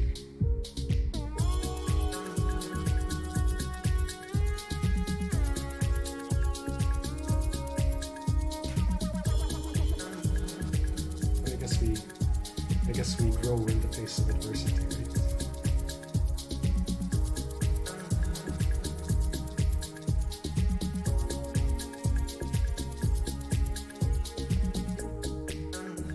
Okay, I think that's probably just that's probably just enough. Just gonna make sure that it's sort of flat. And reassemble it.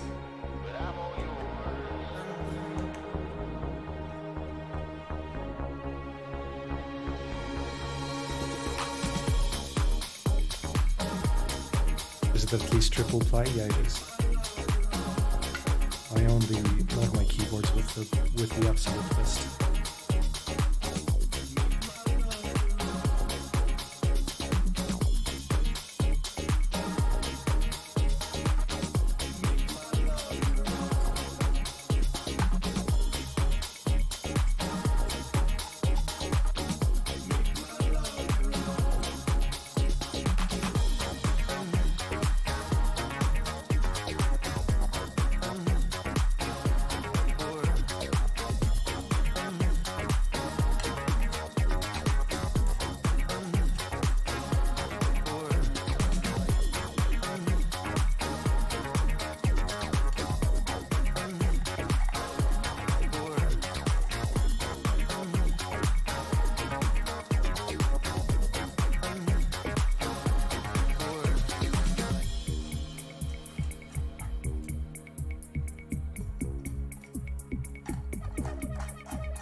Do I want to become famous and buy followers and primes and whatnot? No, I don't. If anyone with mod powers is in right now, then could you kindly kick and ban this lovely gentleman? Or gentle lady? Or gentle whatever you identify as, dear bot?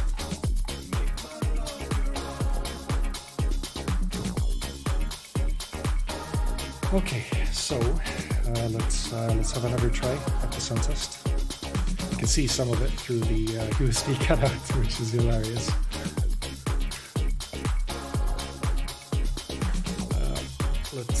I will get the mic into position as well.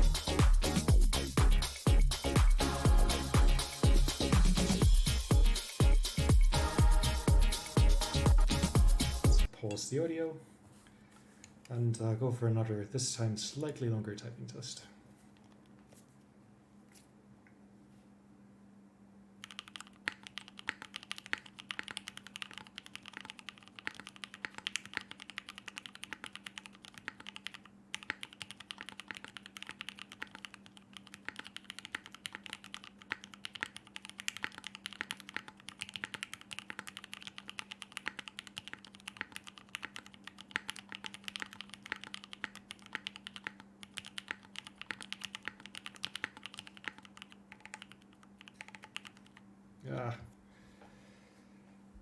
Sounded like raindrops in a car roof.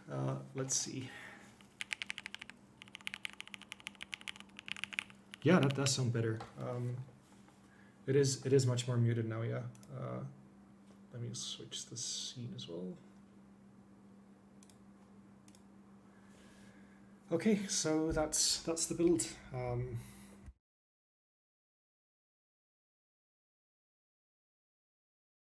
Thank you everyone who decided to tune in.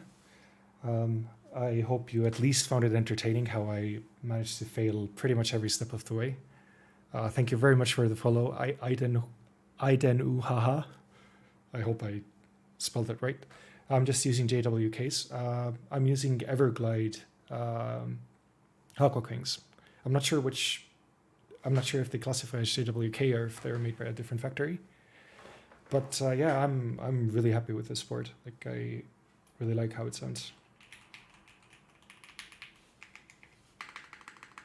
The spacebar is a little bit clacky, but I can fix that in post. Any more questions or comments or hate mail before you wrap up? Everglide switches are just JWKs. Okay, yeah. Then yeah, it is JWKs. Flex, yeah. As you can see, like, it does flex, even on the edges. Like, if I press down here, then you can sort of see the entire assembly moving inside the case. And this is with the FR4 plate. I'm sure it would be even flexier to. I'm sure it would be even more flexy if I were to build it with the polycarbonate plate. But that's another build in the future. Thank you for taking your time to share the build with us. It was a pleasure. I'm really glad you guys joined, and I hope you enjoyed it. I will be posting a video of this on YouTube as well, or some sort of a cut of this video at the very least. So yeah, the next build that I'm probably going to be doing is either a Scarlet TKL in case it gets here soon, or a Botanical build, also in Sangan layout, with a custom plate that I might design on stream as well. And maybe there will be some switch lubing streams as well. Come on, before I finish, I can find the caps lock. Let me quickly check whether it's with like my Oblivion caps maybe.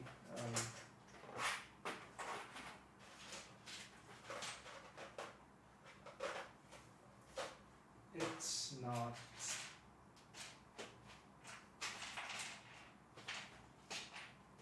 Yeah, I'm sorry, I can't find it.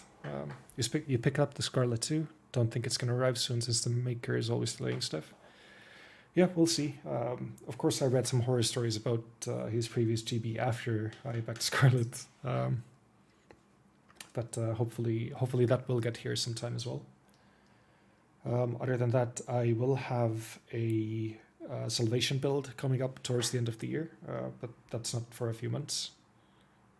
His first run of the Phantom was quite problematic. Yeah, I've read today on the VAST60 Discord as well. Oof, Salvation, yeah. I'm really excited about building that one. And I'm probably going to get a kbdfans plate as well, and maybe trying to mod it to also support the friction fit gummy worm, just like the Botanical. But it is going to require quite a bit of work to sort of make that work, I think. If any of my friends ask me to build any boards for them, then I will be streaming those as well. But yeah, so that's enough of the forecast. Thank you everyone for joining sincerely once again today. I've had a lot of fun building this board. I will be spending a good part of tomorrow's workday probably programming the layout to what I want it to be. And yeah, I will do some sort of a more in-depth sound check of it as well. Thanks for sharing the build, no problem. All right, let's wrap it up. Have a great evening, everyone, and for those of you that are still waiting for the coded versions, I hope you get them soon. And when you do stream them as well, and post links into the Discord channel as well, so I can also take a look at those. You just joined? Okay, you're gonna have to wait for the VOD or a sound test video then. Okay, I'm out. Bye.